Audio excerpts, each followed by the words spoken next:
संत करतार सिंह खालसा जी दे समागम प्रति विचार।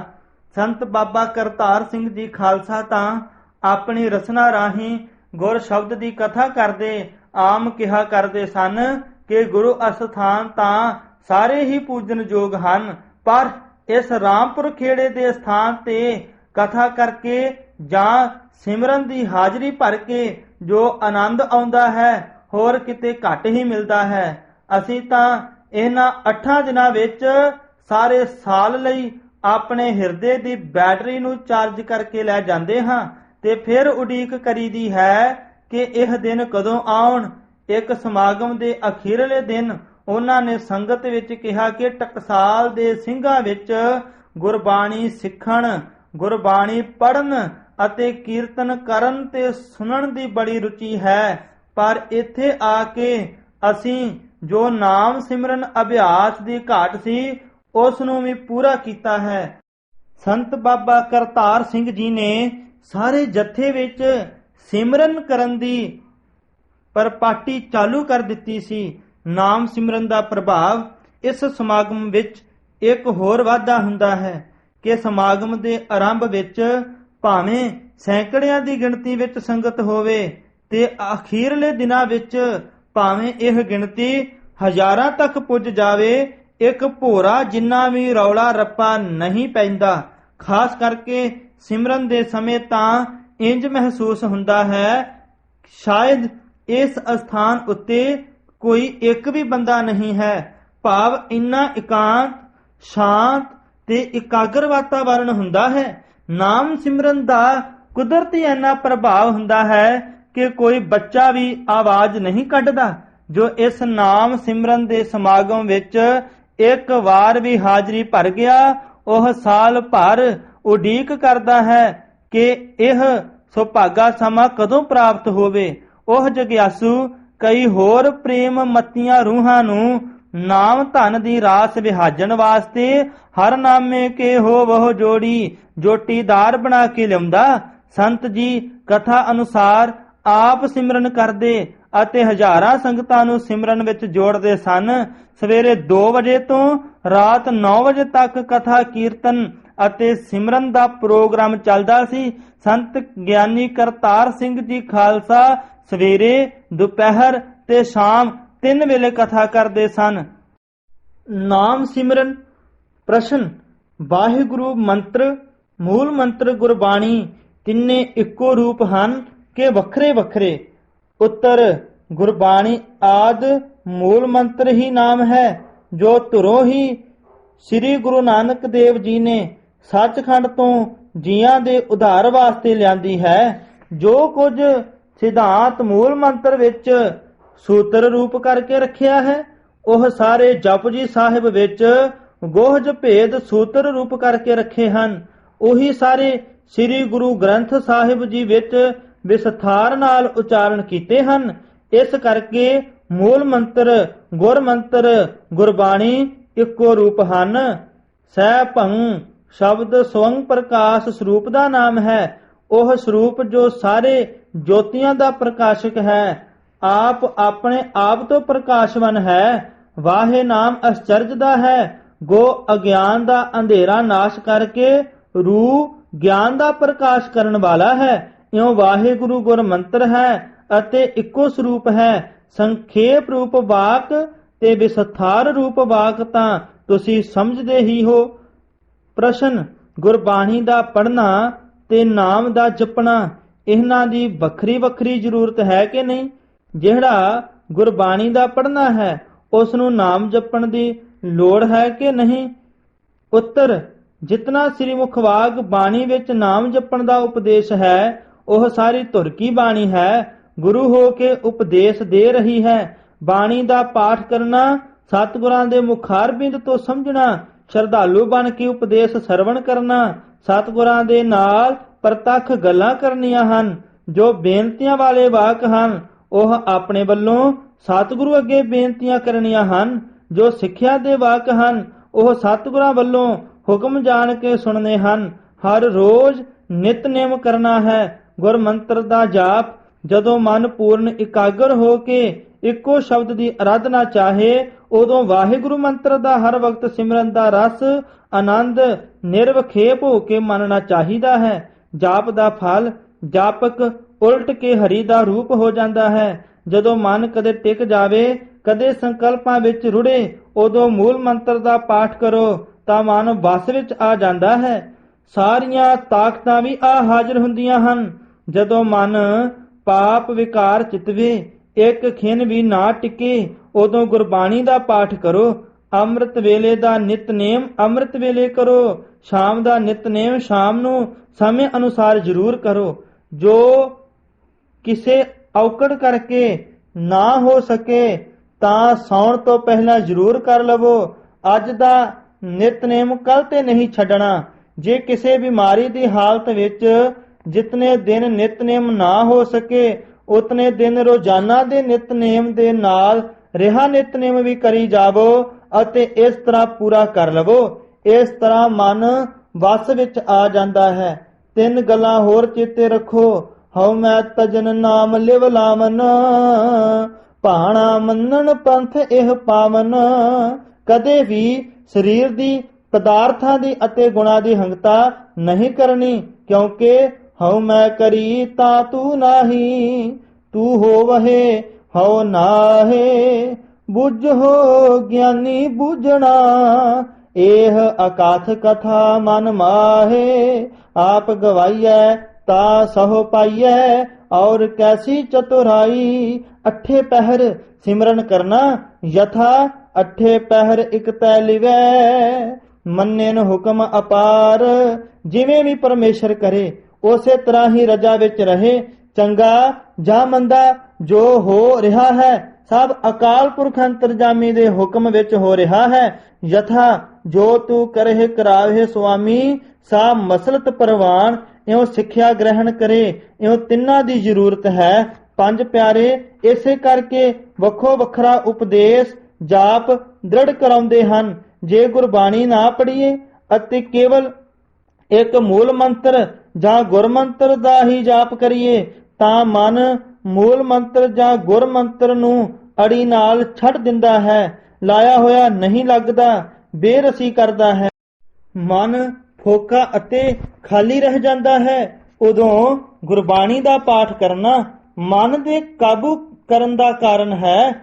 ਜਿਤਨੇ ਮਹਾਪੁਰਖ ਅਭਿਆਸੀ ਪੁਰਖ ਹਨ ਅਤੇ ਤਤ ਬੇਤੇ ਹਨ, ਉਹਨਾਂ ਸਾਰਿਆਂ ਦਾ ਇਹ ਤਜਰਬਾ ਹੈ ਕਿ ਬਾਣੀ ਛੱਡਣ ਕਰਕੇ ਮਨ ਫਿੱਕਾ ਪੈ ਜਾਂਦਾ ਹੈ। ਗੁਰਬਾਣੀ ਭਜਨ ਕਰਨ ਦਾ ਉਤਸ਼ਾਹ ਦਿੰਦੀ ਹੈ, ਫਲ ਦੱਸਦੀ ਹੈ। ਗੁਰਬਾਣੀ ਪੜ੍ਹਨੀ ਜ਼ਰੂਰੀ ਹੈ। ਜਦੋਂ ਮਨ ਸੰਕਲਪਾਂ ਵਿਕਲਪਾਂ ਵਿੱਚ ਦੌੜਦਾ ਹੈ ਤਾਂ ਉਸ ਦੇ ਥੰਮਣ ਵਾਸਤੇ ਗੁਰਬਾਣੀ ਦੇ ਪਾਠ ਦੀ ਲੋੜ ਪੈਂਦੀ ਹੈ। ਜਪਜੀ ਸਾਹਿਬ ਦਾ ਪਾਠ 1.25 ਪਹਿਰ ਰਾਤ ਰਹਿੰਦੀ ਸਮੇਂ ਉੱਠ ਕੇ ਇਸ਼ਨਾਨ ਕਰਕੇ ਕਰੇ। ਇਹ ਬ੍ਰਹਮ ਗਿਆਨ ਦੀ ਪ੍ਰਾਪਤੀ ਦਾ ਕਾਰਨ ਹੈ। ਜਾਪ ਸਾਹਿਬ ਪਰਮੇਸ਼ਰ ਅੱਗੇ ਨਮਸਕਾਰ ਅਤੇ ਸਰੂਪ ਦਾ ਲਖਣ ਸਮਝਣ ਦਾ ਕਾਰਨ ਹੈ। ਤਵ ਪ੍ਰਸਾਦ ਸਵਈਏ ਵੈਰਾਗ ਵਾਸਤੇ ਪਖੰਡ ਦਾ ਖੰਡਨ ਕੀਤਾ ਹੈ। ਚੌਪਈ ਸਾਹਿਬ ਰੱਖਿਆ ਅਤੇ ਬੇਨਤੀ ਕਰਨ ਵਾਸਤੇ। ਆਨੰਦ ਸਾਹਿਬ ਜੀਵਨ ਮੁਕਤੀ ਦਾ ਆਨੰਦ ਮਾਣਨ ਵਾਸਤੇ। ਸੁਖਮਨੀ ਸਾਹਿਬ ਆਸਾ ਦੀ ਵਾਰ, ਅਕਾਲ ਉਸਤਤ, 33 ਸਵਈਏ ਆਦਿ ਬਾਣੀਆਂ ਪੜਨ ਕਰਕੇ ਸ਼ੰਕਾਵਾਦੀਆਂ ਤੋਂ ਬਚ ਜਾਈਦਾ ਹੈ। ਪ੍ਰਸ਼ਨ: ਵਾਹਿਗੁਰੂ ਨਾਮ ਨੂੰ ਅਕਾਲ ਪੁਰਖ ਦੇ ਬਾਕੀ ਨਾਮਾਂ ਨਾਲੋਂ ਜੋ ਕੀਰਤਨ ਨਾਮ ਹਨ, ਗੁਰੂ ਸਾਹਿਬ ਜੀ ਨੇ ਕਿਉਂ ਨਿਆਰਾ ਤੇ ਸ੍ਰੇਸ਼ਟ ਦੱਸਿਆ ਹੈ ਅਤੇ ਵਰਤਮਾਨ ਸਮੇਂ ਵਿੱਚ ਜਪਣ ਲਈ ਕੇਵਲ ਮਹਾਵਾਕ ਅਤੇ ਮੂਲ ਮੰਤਰ ਦੀ ਕਿਉਂ ਆਗਿਆ ਹੈ? ਇਸ ਦਾ ਸਮੇਂ ਨਾਲ ਕੀ ਪ੍ਰਯੋਜਨ ਹੈ? ਇਸ ਦੇ ਸੰਖੇਪ ਅੱਖਰੀ ਅਰਥ ਕੀ ਹਨ? ਉੱਤਰ: ਸਤਿਗੁਰੂ ਨਾਨਕ ਦੇਵ ਜੀ ਦਾ ਆਗਮਨ 10 ਸਰੂਪ ਧਾਰ ਕੇ ਧੁਰ ਕੀ ਬਾਣੀ ਦਾ ਉਪਦੇਸ਼ ਦੇਣਾ ਹੀ ਕਲਯੁਗ ਦੇ ਸਮੇਂ ਦਾ ਮੁੱਖ ਪ੍ਰਯੋਜਨ ਹੈ। ਅੰਮ੍ਰਿਤ ਛਕਾ ਕੇ ਸੰਸਾਰ ਦਾ ਉਧਾਰ ਕੀਤਾ ਹੈ। ਕੀਰਤਨ ਨਾਮਾਂ ਵਿੱਚ 5 ਚੀਜ਼ਾਂ ਆਉਂਦੀਆਂ ਹਨ। 1 ਜਾਤੀ, ਦੂਜਾ ਗੁਣ, ਤੀਜਾ ਕਿਰਿਆ, ਚੌਥਾ ਸੰਬੰਧ, 5ਵਾਂ ਵਿਅਕਤੀ। ਜਾਤੀ ਕਰਕੇ ਜਿਵੇਂ ਯਾਦਮ ਰਾਇਆ, ਰਘੁਬੀਰ, ਕ੍ਰਿਸ਼ਨ ਆਦਿ ਜਾਤੀ ਨਾਮ ਦਾ ਜਾਪ ਕਰਨ ਵਾਲਾ ਇਹਨਾਂ ਦੀਆਂ ਦੇਹਾਂ ਦਾ ਉਪਾਸਕ ਰਹੇਗਾ। ਗੁਣ ਕਰਕੇ ਸਿਆਮ ਆਦਿ ਰੰਗਾਂ ਵਿੱਚ ਹੀ ਪਰਚਿਆ ਰਹੇਗਾ।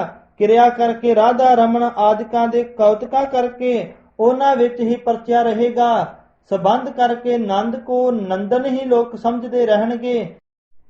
ਵਿਅਕਤੀ ਕਰਕੇ ਦੇਹਧਾਰੀ ਦੇ ਉਪਾਸਕ ਰਹਿ ਕੇ ਲੋਕ ਏਕੰਕਾਰ ਦੀ ਸੂਝ ਤੋਂ ਖਾਲੀ ਰਹਿਣਗੇ। ਇਸ ਕਰਕੇ ਕੀਰਤਮ ਨਾਮਾ ਤੋਂ ਉੱਚਾ ਸੱਚਾ ਸੁੱਚਾ ਨਾਮ ਦਰਸਾਇਆ ਹੈ। ਇਉਂ ਵਾਹਿਗੁਰੂ ਨਾਮ ਨਿਆਰਾ ਤੇ ਸ੍ਰੇਸ਼ਟ ਹੈ ਅਤੇ ਮੂਲ ਮੰਤਰ ਵੀ ਇਸੇ ਤਰ੍ਹਾਂ ਸ੍ਰੇਸ਼ਟ ਹੈ। ਇਸੇ ਜਨਮ ਵਿੱਚ ਹੀ ਕਲਿਆਣ ਹੋ ਜਾਵੇ ਤਾਂ ਨਾਮ ਜਪਣ ਦੀ ਆਗਿਆ ਕੀਤੀ ਹੈ। ਚੌਹਾਂ ਯੁੱਗਾਂ ਦੇ ਵਿਛੜਿਆਂ ਨੂੰ ਇਸ ਜਨਮ ਵਿੱਚ ਮਿਲਣ ਦਾ ਪ੍ਰਯੋਜਨ ਹੈ ਅਤੇ ਮਹਾਵਾਕ ਜੀਵ ਤੇ ਈਸ਼ਵਰ ਦੀ ਏਕਤਾ ਕਰਨ ਦਾ ਕਾਰਨ ਹੈ। ਇਸ ਕਰਕੇ ਇਸ ਵਾਹਿਗੁਰੂ ਨਾਮ ਜਪਣ ਦੀ ਆਗਿਆ ਕੀਤੀ ਹੈ ਤਾਂ ਕਿ ਥੋੜੀ ਉਮਰ ਵਾਲਾ ਵੀ ਜਪ ਕੇ ਮੁਕਤ ਹੋ ਜਾਵੇ। ਪੰਜਾਂ ਪਿਆਰਿਆਂ ਤੋਂ ਅੰਮ੍ਰਿਤ ਛਕ ਕੇ ਰਹਿਤ ਰੱਖੇ। ਸ੍ਰੀ ਗੁਰੂ ਗ੍ਰੰਥ ਸਾਹਿਬ ਜੀ ਤੇ ਭਰੋਸਾ ਰੱਖੇ। ਇਸ ਜਨਮ ਵਿੱਚ ਹੀ ਮੁਕਤੀ ਨੂੰ ਪ੍ਰਾਪਤ ਹੋਵੇ, ਮੁੜ ਕੇ ਸੰਸਾਰ ਵਿੱਚ ਨਾ ਆਵੇ। ਵਾਹਿਗੁਰੂ ਦੇ ਦਰਸ਼ਨ ਵਿੱਚ ਸਮਾਵੇ। ਇੱਕ ਓੰਕਾਰ ਸਤਨਾਮ ਕਰਤਾ ਪੁਰਖ ਨਿਰਭਉ ਨਿਰਵੈਰ ਅਕਾਲ ਮੂਰਤ ਅਜੂਨੀ ਸੈਭੰ ਗੁਰ ਪ੍ਰਸਾਦ ਜਪ ਆਦ ਸੱਚ ਜੁਗਾਦ ਸੱਚ ਹੈ ਭੀ ਸੱਚ ਨਾਨਕ ਹੋਸੀ ਭੀ ਸੱਚ। ਇਸ ਦੇ ਸੰਖੇਪ ਅਰਥ ਇਹ ਹਨ। ਇੱਕ ਅਦਵੈਤ ਰੂਪ ਓੰਕਾਰ ਸਾਰਿਆਂ ਦਾ ਪ੍ਰਕਾਸ਼ਕ, ਸਤ ਤਿੰਨਾਂ ਕਾਲਾਂ ਵਿੱਚ ਨਾਸ ਤੋਂ ਰਹਿਤ, ਨਾਮ ਪ੍ਰਸਿੱਧ ਨਾਮ ਵਾਲਾ, ਕਰਤਾ ਜਗਤ ਨੂੰ ਰਚਣ ਵਾਲਾ, ਪੁਰਖ ਪੂਰਨ ਵਿਆਪਕ ਹੈ, ਨਿਰਭਉ ਡਰ ਤੋਂ ਰਹਿਤ ਹੈ, ਨਿਰਵੈਰ ਵੈਰ ਤੋਂ ਰਹਿਤ ਹੈ, ਅਕਾਲ ਕਾਲ ਤੋਂ ਰਹਿਤ, ਮੂਰਤ ਸਰੂਪ ਹਸਤੀ ਹੈ, ਅਜੂਨੀ ਜਨਮ ਤੋਂ ਰਹਿਤ ਹੈ, ਸੈਭੰ ਸੁਤੇ ਪ੍ਰਕਾਸ਼ ਹੈ, ਗੁਰ ਪ੍ਰਸਾਦ ਅਗਿਆਨ ਦਾ ਹਨੇਰਾ ਮੇਟ ਕੇ ਗਿਆਨ ਦਾ ਪ੍ਰਕਾਸ਼ ਕਰਨ ਵਾਲਾ ਹੈ ਅਤੇ ਕਿਰਪਾ ਕਰਨ ਵਾਲਾ ਹੈ। ਜਪ ਜਪਨ ਯੋਗ ਹੈ। ਆਦ ਸੱਚ ਸੰਸਾਰ ਰਚਨਾ ਤੋਂ ਪਹਿਲਾਂ ਵੀ ਸੱਚ ਸਰੂਪ ਸੀ। ਜੁਗਾਦ ਸੱਚ ਜੁਗ ਰਚਨ ਸਮੇਂ ਵੀ ਸੱਚ ਸਰੂਪ ਸੀ। ਹੈ ਭੀ ਸੱਚ ਵਰਤਮਾਨ ਸਮੇਂ ਵਿੱਚ ਵੀ ਸੱਚ ਸਰੂਪ ਸੀ। ਨਾਨਕ ਹੋਸੀ ਭੀ ਸੱਚ ਗੁਰੂ ਜੀ ਕਹਿੰਦੇ ਹਨ ਅੱਗੇ ਭਵਿੱਖਤ ਸਮੇਂ ਵਿੱਚ ਵੀ ਸੱਚ ਸਰੂਪ ਹੋਵੇਗਾ। ਪ੍ਰਸ਼ਨ ਮੂਲ ਮੰਤਰ ਤੇ ਗੁਰ ਮੰਤਰ ਦੇ ਜਾਪ ਲਈ ਕਿਹੜੇ ਸਮੇਂ ਹਨ? ਨਿਤਾ ਪ੍ਰਤੀ ਇਹਨਾਂ ਦਾ ਕਿਸ ਤਰ੍ਹਾਂ ਅਭਿਆਸ ਕਰਨਾ ਚਾਹੀਦਾ ਹੈ ਅਤੇ ਇਹਨਾਂ ਦੇ ਫਲ ਮਹਾਤਮ? ਉੱਤਰ ਸਵਾ ਪਹਿਰ ਦੇ ਤੜਕੇ ਅੰਮ੍ਰਿਤ ਵੇਲੇ ਉੱਠ ਕੇ ਇਸ਼ਨਾਨ ਕਰਕੇ ਗੁਰਸਿੱਖ ਲਈ ਅਰਥਾਂ ਵਿੱਚ ਚਿੱਤ ਟਿਕਾ ਕੇ ਮੂਲ ਮੰਤਰ ਦਾ ਜਾਪ ਕਰਨਾ ਚਾਹੀਦਾ ਹੈ। ਘੱਟੋ ਘੱਟ 2.5 ਘੰਟੇ ਰੋਜ਼ ਜਾਪ ਕਰੇ। ਨਿਰ ਆਲਸ ਹੋ ਕੇ ਵਾਹਿਗੁਰੂ ਮੰਤਰ ਨੂੰ ਸਵਾਸਾਂ ਨਾਲ ਮੇਲ ਕੇ ਅੱਠੇ ਪਹਿਰ ਲਿਵ ਲਾਉਣੀ ਯੋਗ ਹੈ। ਵਾਹਿਗੁਰੂ ਮੰਤਰ ਦਾ ਜਾਪ ਕਰਕੇ ਮਨ ਦੀ ਚੰਚਲਤਾ ਮੇਟ ਕੇ ਪਰਮੇਸ਼ਰ ਦਾ ਪ੍ਰੇਮ ਪੈਦਾ ਹੁੰਦਾ ਹੈ। ਮਨ ਦੇ ਅੰਦਰੋਂ ਅੰਦਰ ਹੀ ਗਿਆਨ ਦਾ ਪ੍ਰਕਾਸ਼ ਹੋ ਕੇ ਸਿਰਜਣਹਾਰ ਰੋਮ ਰੋਮ ਵਿੱਚ ਆਪਣਾ ਪ੍ਰਕਾਸ਼ ਪ੍ਰਗਟ ਕਰ ਦਿੰਦਾ ਹੈ। ਗੁਰਮੰਤਰ ਜਪਣ ਕਰਕੇ ਸੱਚੀ ਲਿਵ ਦੇ ਆਸਰੇ ਵਾਹਿਗੁਰੂ ਵਿੱਚ ਬਿਰਤੀ ਲਿਵ ਲੀਨ ਹੁੰਦੀ ਹੈ, ਵਾਹਿਗੁਰੂ ਦਾ ਸਰੂਪ ਹੋ ਜਾਂਦੀ ਹੈ। ਸਿਮਰਨ ਕਰਨ ਦੇ 13 ਜ਼ਰੂਰੀ ਅੰਗ। 1 ਚਿਰਕਾਲ ਤੱਕ ਜਾਪ ਕਰਨਾ। ਦੂਜਾ ਦਸਾਂ ਸਤਿਗੁਰਾਂ ਨੂੰ ਸਦਾ ਅੰਗ ਸੰਗ ਸਮਝਣਾ। ਤੀਜਾ ਅਰਥਾਂ ਵਿੱਚ ਬਿਰਤੀ ਟਿਕਾਉਣੀ। ਚੌਥਾ ਚਿੱਤ ਦੀ ਇਕਾਗਰਤਾ ਕਰਨੀ। ਪੰਜਵਾਂ ਗੁਰੂ ਜੀ ਉੱਪਰ ਪੂਰਨ ਸ਼ਰਧਾ ਰੱਖਣੀ ਅਤੇ ਵਾਹਿਗੁਰੂ ਨੂੰ ਵਿਆਪਕ ਸਮਝਣਾ। ਛੇਵਾਂ ਮਨ ਦਾ ਸੰਤੋਖ। ਸਤਵਾਂ ਪਿਛਲੀ ਰਾਤ ਤੇ ਇਕਾਂਤ ਦੇਸ਼ ਹੋਵੇ। ਅੱਠਵਾਂ ਨਿਰਵਿਕਾਰ ਹੋਵੇ। ਨੌਵਾਂ ਬਾਣੀ ਦੀ ਮੌਨਤਾ। ਦਸਵਾਂ ਪ੍ਰੇਮ ਵਿੱਚ ਲੀਨ ਹੋ ਕੇ ਸਿਮਰਨ ਮਨ ਨਾਲ ਕਰਨਾ। 11ਵਾਂ ਕਿਸੇ ਸ਼ਕਤੀ ਤੇ ਪ੍ਰਭਤਾ ਦੀ ਇੱਛਾ ਨਾ ਰੱਖਣੀ। 12ਵਾਂ ਕੇਵਲ ਵਾਹਿਗੁਰੂ ਦੇ ਦਰਸ਼ਨਾਂ ਦੇ ਪਿਆਸੇ ਹੋਣਾ। 13ਵਾਂ ਸ੍ਰੀ ਗੁਰੂ ਗ੍ਰੰਥ ਸਾਹਿਬ ਪਰ ਅਖੰਡ ਸ਼ਰਧਾ ਰੱਖਣੀ। ਇਹ ਚੀਜ਼ਾਂ ਸਿਮਰਨ ਨੂੰ ਛੇਤੀ ਫਲ ਦੇਣ ਵਾਲੀਆਂ ਹਨ। ਪ੍ਰਸ਼ਨ ਸੰਤ ਜੀ ਸ੍ਰੇਸ਼ਟ ਉਪਦੇਸ਼ ਬਖਸ਼ੋ। ਉੱਤਰ ਗੁਰਬਾਣੀ ਨਾਮ ਸਰੂਪ ਹੈ। ਗੁਰਬਾਣੀ ਗੁਰੂ ਰੂਪ ਹੈ। ਗੁਰਬਾਣੀ ਵਿੱਚ ਹਰ ਪ੍ਰਕਾਰ ਦੇ ਉੱਤਮ ਲੱਖਣ ਹਨ, ਪਰ ਹੇਠ ਲਿਖੇ ਪਦਾਰਥ ਗੁਰਬਾਣੀ ਦੇ ਪਦਾਂ ਦੇ ਅਰਥ ਉਕਤੀਆਂ ਜੁਗਤੀਆਂ ਸਹਿਤ ਹਨ। ਜਿਸ ਤਰ੍ਹਾਂ ਵੈਰਾਗ ਵਿਵੇਕ ਪ੍ਰੇਮ ਗਿਆਨ ਜੀਵਨ ਮੁਕਤ ਦੇ ਅਤੇ ਨਾਮ ਦਾ ਸਰੂਪ, ਨਾਮ ਦਾ ਕਾਰਨ, ਨਾਮ ਦਾ ਅਭਿਆਸ, ਨਾਮ ਔਖਦੀ, ਨਾਮ ਦਾ ਫਲ ਇਹਨਾਂ ਦੇ ਸਰੂਪ ਦਰਸਾਏ ਹਨ। ਜਿਵੇਂ ਸੰਤ ਦੇ ਲੱਛਣ, ਸਿਮਰਨ ਦਾ ਮਹਾਤਮ, ਸਿਮਰਨ ਦੀ ਗਿਆਤ, ਇਹ ਬੜੇ ਭਾਰੀ ਪ੍ਰਕਰਣ ਹਨ। ਜਿਵੇਂ ਗੁਰੂ ਨਾਨਕ ਦੇਵ ਜੀ ਗੋਬਿੰਦ ਰੂਪ ਹਨ, ਨਾਲੇ ਗੋਬਿੰਦ ਦੇ ਮਿਲਣ ਵਾਸਤੇ ਭਗਤੀ ਦਾ ਸਰੂਪ ਘਾਰ ਕੇ ਭਗਵੰਤ ਨਾਲ ਮਿਲਣ ਦਾ ਪੰਥ ਦੱਸਦੇ ਹਨ। ਇਵੇਂ ਗੁਰਬਾਣੀ ਨਾਲੇ ਨਾਮ ਸਰੂਪ ਹੈ, ਨਾਲੇ ਨਾਮ ਜਪਣ ਦੀ ਆਗਿਆ ਦਿੰਦੀ ਹੈ। ਜੋ ਵੀ ਬ੍ਰਹਮ ਸੰਬੰਧੀ ਵਿਚਾਰ ਹੈ ਸਭ ਲਾਹੇ ਦਾ ਕਾਰਨ ਹੈ। ਜੋ ਅਲੌਕਿਕ ਵਿਚਾਰ ਹੈ ਉਸ ਵਿੱਚ ਤਾਂ ਘਾਟਾ ਹੀ ਘਾਟਾ ਹੈ। ਇਸ ਕਰਕੇ ਕੁਸੰਗਤ ਤੋਂ ਬਚ ਕੇ ਰਹਿਣਾ ਚਾਹੀਦਾ ਹੈ। ਉਪਰੋਕਤ ਸਿਮਰਨ ਅਭਿਆਸ ਤਾਂ ਹੀ ਫਲੀਭੂਤ ਹੋ ਸਕਦਾ ਹੈ ਜੇ ਅੰਮ੍ਰਿਤ ਛਕ ਕੇ ਗੁਰੂ ਵਾਲੇ ਬਣੀਏ। ਇਉਂ ਸੰਗਤਾਂ ਕਥਾ ਦਾ ਮਹਾਨ ਰਸ ਮਾਣਦੀਆਂ। ਸਭ ਉਪਰ ਗੁਰ ਸ਼ਬਦ ਵਿਚਾਰ, ਹੋਰ ਕਥਨੀ ਬਦੋ ਨਾ ਸਗਲੀ ਛਾਰ। ਸੰਤਾਂ ਨੇ ਕਾਦੀਆਂ ਵਿੱਚ ਦੇਹਧਾਰੀਆਂ ਦਾ ਖੰਡਨ ਕੀਤਾ। ਇੱਥੇ 25 ਅਗਸਤ ਨੂੰ ਇੱਕ ਕਾਲਜ ਦੇ ਪ੍ਰੋਫੈਸਰ ਨੇ ਸੰਤਾਂ ਕੋਲ ਸ਼ੰਕੇ ਪ੍ਰਗਟ ਕੀਤੇ। ਉਹਨੇ ਪ੍ਰਸ਼ਨ ਕੀਤਾ, ਪ੍ਰਸ਼ਨ ਸਾਡੀ ਕੌਮ ਨਿਗਰਦੀ ਕਿਉਂ ਜਾ ਰਹੀ ਹੈ? ਮਹਾਂਪੁਰਖ ਉੱਤਰ ਦਿੰਦੇ ਹੋਏ ਬਚਨ ਕਰਦੇ ਨੇ, ਸਾਡੀ ਕੌਮ ਦੇ ਆਗੂ ਰਹਿਤ ਬਹਿਤ ਵਿੱਚ ਪਰਪੱਕ ਨਹੀਂ। ਪੰਥਕ ਆਗੂਆਂ ਤੋਂ ਅਸੀਂ ਸੇਧ ਲੈਣੀ ਹੈ। ਉਹਨਾਂ ਦਾ ਢਿੱਲਾ ਜੀਵਨ ਵੇਖ ਕੇ ਸਾਡੇ ਵਿੱਚ ਵੀ ਢਿਲਾਈ ਆਈ ਜਾਂਦੀ ਹੈ। ਪ੍ਰਸ਼ਨ, ਦੇਹਧਾਰੀ ਗੁਰੂਆਂ ਦਾ ਜ਼ੋਰ ਕਿਉਂ ਵੱਧ ਰਿਹਾ ਹੈ? ਉੱਤਰ, ਮਹਾਂਪੁਰਖਾਂ ਕਿਹਾ ਕਿ ਪ੍ਰੇਮੀਓ, ਉਹਨਾਂ ਦੇਹਧਾਰੀਆਂ ਦੇ ਕੋਈ ਪੱਕੇ ਅਸੂਲ ਨਹੀਂ ਹਨ। ਲੋਕੀ ਆਪਣੇ ਆਪ ਨੂੰ ਅਸੂਲਾਂ ਵਿੱਚ ਰੱਖ ਕੇ ਰਾਜੀ ਨਹੀਂ ਹਨ। ਦੇਹਧਾਰੀਆਂ ਨੂੰ ਮੰਨਣ ਵਾਲੀਆਂ ਪਰਵੱਟੇ ਮੁਨਾਈ ਜਾਣ। ਉਹ ਕੁਝ ਨਹੀਂ ਕਹਿੰਦੇ। ਆਦਮੀ ਦਾਹੜੀ ਮੁੰਨਣ ਤੇ ਕੁਰਹਿਤਾ ਕਰਨ, ਉਹਨਾਂ ਕਿਹੜਾ ਕਿਸੇ ਅੱਗੇ ਪੇਸ਼ ਹੋਣਾ ਹੈ? ਗੁਰੂ ਦੇ ਖਾਲਸੇ ਨੇ ਪਹਿਲੀ ਗੱਲ ਕਿ ਕੁਰਹਿਤ ਕਰਨੀ ਹੀ ਨਹੀਂ। ਅਗਰ ਹੋ ਗਈ ਤੇ ਪੰਜਾਂ ਸਾਹਮਣੇ ਪੇਸ਼ ਹੋ ਕੇ ਮੁਆਫੀ ਮੰਗਣੀ ਤੇ ਤਨਖਾਹ ਵੀ ਲਵਾਉਣੀ। ਸਾਨੂੰ ਹੁਕਮ ਹੈ ਕਿ ਨਿਤਨੇਮ ਕਰੀਏ। ਉਹਨਾਂ ਕਿਹੜਾ ਨਿਤਨੇਮ ਕਰਨਾ ਹੈ? ਸਾਡੇ ਦੋਹਾਂ ਗਿੱਟਿਆਂ ਵਿੱਚੋਂ ਕਿਤੇ ਕਛਹਿਰਾ ਨਿਕਲ ਜਾਏ, ਅਸੀਂ ਪੰਜਾਂ ਕੋਲ ਪੇਸ਼ ਹੋ ਕੇ ਅਰਦਾਸ ਕਰਾਉਣੀ। ਉਥੇ ਖੁੱਲਮ ਖੁੱਲੀਆਂ ਛੁੱਟੀਆਂ ਹਨ। ਇਸ ਕਰਕੇ ਪਾਖੰਡ ਦਾ ਜ਼ੋਰ ਵੱਧਦਾ ਹੈ। ਬਾਕੀ ਅਸ਼ਲੀਲ ਗੀਤ ਵੀ ਆਪਣਾ ਕੰਮ ਕਰਦੇ ਹਨ, ਜੋ ਨੌਜਵਾਨਾਂ ਨੂੰ ਢਿੱਲਿਆ ਕਰਦੇ ਹਨ। ਕਾਦੀਆਂ ਦੇ ਚੌਗਿਰਦੇ ਪਿੰਡਾਂ ਵਿੱਚ ਸਿੱਖੀ ਪ੍ਰਚਾਰ, ਅੰਮ੍ਰਿਤ ਪ੍ਰਚਾਰ ਦੀ ਲਹਿਰ ਜੋਰਾਂ ਤੇ ਸੀ। ਪਿੰਡ ਬੋਪਾ ਰਾਏ ਲੁਧਿਆਣਾ ਜ਼ਿਲ੍ਹੇ ਦੇ ਅਤੇ ਸੰਗਰੂਰ ਜ਼ਿਲ੍ਹੇ ਦੇ ਚੌਗਿਰਦੇ ਪਿੰਡਾਂ ਵਿੱਚ ਸਿੱਖੀ ਪ੍ਰਚਾਰ ਕਰਨ, ਅੰਮ੍ਰਿਤ ਛਕਾਉਣ ਦੀ ਲਹਿਰ ਤੇਜ਼ ਕਰਨੀ। ਫਿਰ ਤਖਤ ਸ੍ਰੀ ਦਮਦਮਾ ਸਾਹਿਬ ਪੁੱਜੇ। ਸ੍ਰੀ ਦਮਦਮਾ ਸਾਹਿਬ ਜਿਹੜੇ ਜਥੇ ਦੇ ਸਿੰਘ ਪਹਿਲੀ ਵਾਰ ਤਖਤ ਤੇ ਹਾਜ਼ਰੀ ਲਾਉਣ ਗਏ ਸਨ, ਉਹਨਾਂ ਦੀ ਦੇਗ ਕਰਵਾਈ ਅਤੇ ਗੋਲਕ ਵਿੱਚ ਮਾਇਆ ਹਾਜ਼ਰ ਕੀਤੀ, ਜੋ ਗੁਰੂ ਕੀ ਮਰਿਆਦਾ ਹੈ। ਇੱਥੇ ਲਿਖਣ ਸਰ ਗੁਰਦੁਆਰਾ ਸਾਰੇ ਸਿੰਘਾਂ ਨੇ 35 ਅੱਖਰ ਲਿਖੇ। ਉੱਥੇ ਹੀ ਮਾਤਾ ਸਾਹਿਬ ਕੌਰ ਜੀ ਦੇ ਗੁਰਦੁਆਰੇ ਤੇ ਨੌਵੇਂ ਪਾਤਸ਼ਾਹ ਜੀ ਦੇ ਗੁਰਦੁਆਰਾ ਸਾਹਿਬ ਦੇ ਦਰਸ਼ਨ ਕਰਕੇ ਮਸਤੂਆਂ ਨੇ ਬੁੰਗੇ ਆਏ। ਇਥੋਂ ਚਾਲੇ ਪਾ ਕੇ ਰਾਜਸਥਾਨ ਗੰਗਾ ਨਗਰ ਲਾਇਲਪੁਰੀਆਂ ਦੇ ਬਾਗ ਚੱਕ ਵਿੱਚ ਪਹੁੰਚੇ। 4 ਨਵੰਬਰ ਨੂੰ ਬੁੱਢੇ ਜੌਹੜ ਕਥਾ ਦੀ ਸੇਵਾ ਨਿਭਾਈ। ਅੱਗੇ 7 ਨਵੰਬਰ ਨੂੰ ਅੰਬਾਲਾ ਛਾਉਣੀ ਵਿੱਚ ਗੁਰਦੁਆਰਾ ਸਾਹਿਬ ਦਾ ਨੀਂਹ ਪੱਥਰ ਰੱਖਿਆ। 9 ਨਵੰਬਰ ਤੱਕ ਕਥਾ ਦੀ ਸੇਵਾ ਗੁਰਦੁਆਰਾ ਗੁਰੂ ਅਰਜਨ ਦਰਬਾਰ ਕਰਦੇ ਰਹੇ। ਗੁਰਦੁਆਰਾ ਗੁਰੂ ਨਾਨਕ ਦਰਬਾਰ ਵੀ ਹਾਜ਼ਰੀ ਭਰੀ। ਇਥੋਂ ਚਾਲੇ ਪਾ ਕੇ ਜਥਾ ਮਹਿਤੇ ਪੁੱਜਾ। 11 ਨਵੰਬਰ ਨੂੰ ਮਹਿਤੇ ਕਥਾ ਕਰਕੇ ਸੰਤ ਫਤਿਹ ਸਿੰਘ ਜੀ ਦੇ ਦੁਸਹਿਰੇ ਸ੍ਰੀ ਅੰਮ੍ਰਿਤਸਰ ਪੁੱਜੇ। ਜਥਾ ਮਹਿਤੇ ਹੁੰਦਾ ਹੋਇਆ ਸ੍ਰੀ ਮੁਕਤਸਰ ਪੁੱਜਾ। ਕਥਾ ਦਾ ਪ੍ਰਵਾਹ ਗੁਰਦੁਆਰਿਆਂ ਦੇ ਦਰਸ਼ਨ ਕੀਤੇ। ਫਿਰ ਜਥਾ ਪਿੰਡ ਰੋਡੇ ਗੁਰਪੁਰਾ ਪੁੱਜਾ। ਬਾਬਾ ਜੋਗਿੰਦਰ ਸਿੰਘ ਜੀ ਦੇ ਸੁਪੁੱਤਰ ਭਾਈ ਜਗੀਰ ਸਿੰਘ ਦੇ ਪੁੱਤਰ ਦੀ ਮੰਗਣੀ ਦਾ ਪ੍ਰੋਗਰਾਮ ਸੀ। ਫਿਰ ਸੰਤ ਰਤੋ ਕੇ ਗਏ। ਕਥਾ ਭਾਈ ਜਰਨੈਲ ਸਿੰਘ ਅਭਿਆਸੀ ਨੇ ਕੀਤੀ। 20 ਦਸੰਬਰ ਨੂੰ ਜਥਾ ਗੁਰਦੁਆਰਾ ਥੰਮ ਸਾਹਿਬ ਪੁੱਜਾ। ਸੰਤਾਂ ਨੇ ਕਥਾ ਕੀਤੀ।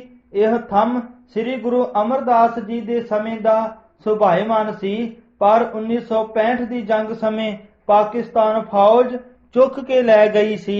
ਸੰਤਾਂ ਨੇ ਸੰਗਤ ਨਾਲ ਉਸੇ ਥਾਂ ਤੇ ਮਿਲ ਕੇ ਨਵਾਂ ਥੰਮ ਕਾਇਮ ਕੀਤਾ। 30 ਦਸੰਬਰ ਨੂੰ ਪਿੰਡ ਸਠਿਆਲੇ ਪੁੱਜੇ। ਇੱਥੇ ਜਿਸ ਪ੍ਰੇਮੀ ਦੇ ਘਰ ਸੰਤਾਂ ਦਾ ਆਸਣ ਲੱਗਦਾ ਸੀ, ਉਸ ਦੇ ਘਰ ਸੰਤਾਨ ਨਹੀਂ ਸੀ। ਸੰਤ ਜੀ 1 ਸਾਲ ਪਹਿਲਾਂ ਆਏ ਸਨ ਤੇ ਉਸ ਪ੍ਰੇਮੀ ਨੂੰ ਸੰਤਾਂ ਨੇ ਕਿਹਾ ਸੀ ਕਿ ਅੰਮ੍ਰਿਤ ਛਕ ਲਓ, ਗੁਰੂ ਕਿਰਪਾ ਕਰਨਗੇ। ਸੋ ਉਹਨਾਂ ਦੋਨਾਂ ਜੀਆਂ ਨੇ ਅੰਮ੍ਰਿਤ ਪਾਨ ਕਰ ਲਿਆ। ਗੁਰੂ ਸਾਹਿਬ ਨੇ ਕਿਰਪਾ ਕਰਕੇ ਪੁੱਤਰ ਦੀ ਦਾਤ ਬਖਸ਼ ਦਿੱਤੀ, ਪਰ ਉਸ ਆਦਮੀ ਨੇ ਲੜਕਾ ਹੋਣ ਤੇ ਰਹਿਤ ਵਿੱਚ ਫਰਕ ਪਾ ਦਿੱਤਾ। ਸੋ ਸੰਤ ਜੀ ਉਸ ਦੇ ਘਰ ਨਹੀਂ ਗਏ। 31 ਦਸੰਬਰ ਦੁਪਹਿਰੇ ਸੰਤਾਂ ਨੇ ਤਰਨ ਤਾਰਨ ਸਾਹਿਬ ਵਿਖੇ ਕਥਾ ਕੀਤੀ। ਬਾਕੀ ਦੋਵੇਂ ਸਮੇਂ ਪਿੰਡ ਸਠਿਆਲੇ ਕਥਾ ਹੁੰਦੀ ਰਹੀ। ਜਥਾ ਸਨ 1973 ਨੂੰ 4 ਜਨਵਰੀ ਨੂੰ 155 ਵਿਦਿਆਰਥੀਆਂ ਦਾ ਸੀ। ਸ੍ਰੀ ਅੰਮ੍ਰਿਤਸਰ ਤੋਂ ਟ੍ਰੇਨ ਰਾਹੀਂ ਸ੍ਰੀ ਪਟਨਾ ਸਾਹਿਬ ਨੂੰ ਰਵਾਨਾ ਹੋਇਆ। ਰਸਤੇ ਵਿੱਚ ਸੰਗਤਾਂ ਲੰਗਰ ਨਾਲ ਫਲਾਂ ਨਾਲ ਸੇਵਾ ਕਰਦੀਆਂ ਰਹੀਆਂ। 1 ਮਹੀਨਾ ਤਖਤ ਸਾਹਿਬ ਤੇ ਕਥਾ ਕੀਰਤਨ ਦਾ ਸੰਗਤਾਂ ਆਨੰਦ ਮਾਣਦੀਆਂ ਰਹੀਆਂ। ਚੱਲ ਰਹੀ ਸ੍ਰੀ ਗੁਰੂ ਗ੍ਰੰਥ ਸਾਹਿਬ ਜੀ ਦੀ ਕਥਾ ਦਾ ਭੋਗ ਪਾਇਆ ਤੇ ਅਗਲੀ ਕਥਾ ਆਰੰਭ ਕੀਤੀ। ਅਰਦਾਸ ਪਟਨਾ ਸਾਹਿਬ ਜੀ ਦੇ ਮੁੱਖ ਸੇਵਾਦਾਰ ਭਾਈ ਮਾਨ ਸਿੰਘ ਜੀ ਨੇ ਕੀਤੀ। 15 ਜਨਵਰੀ ਨੂੰ ਗੰਗਾ ਨਗਰ ਵਾਲੇ ਭਾਈ ਟਹਿਲ ਸਿੰਘ ਦੀ ਕਾਰ ਰਾਹੀਂ ਗਇਆ ਗਏ, ਜਿੱਥੇ ਮਹਾਤਮਾ ਬੁੱਧ ਨੂੰ ਗਿਆਨ ਹੋਇਆ ਸੀ। ਉਸ ਧਰਮ ਅਸਥਾਨ ਦੇ ਆਗੂਆਂ ਨੂੰ ਮਿਲ ਕੇ ਉਹਨਾਂ ਦੇ ਧਰਮ ਦੀ ਜਾਣਕਾਰੀ ਹਾਸਲ ਕੀਤੀ ਤੇ ਉਥੋਂ ਰਾਜਗਿਰੀ ਵੀ ਗਏ। ਸ਼ਾਮ ਨੂੰ ਸੰਤ ਜੀ ਲੇਟ ਪੁੱਜੇ।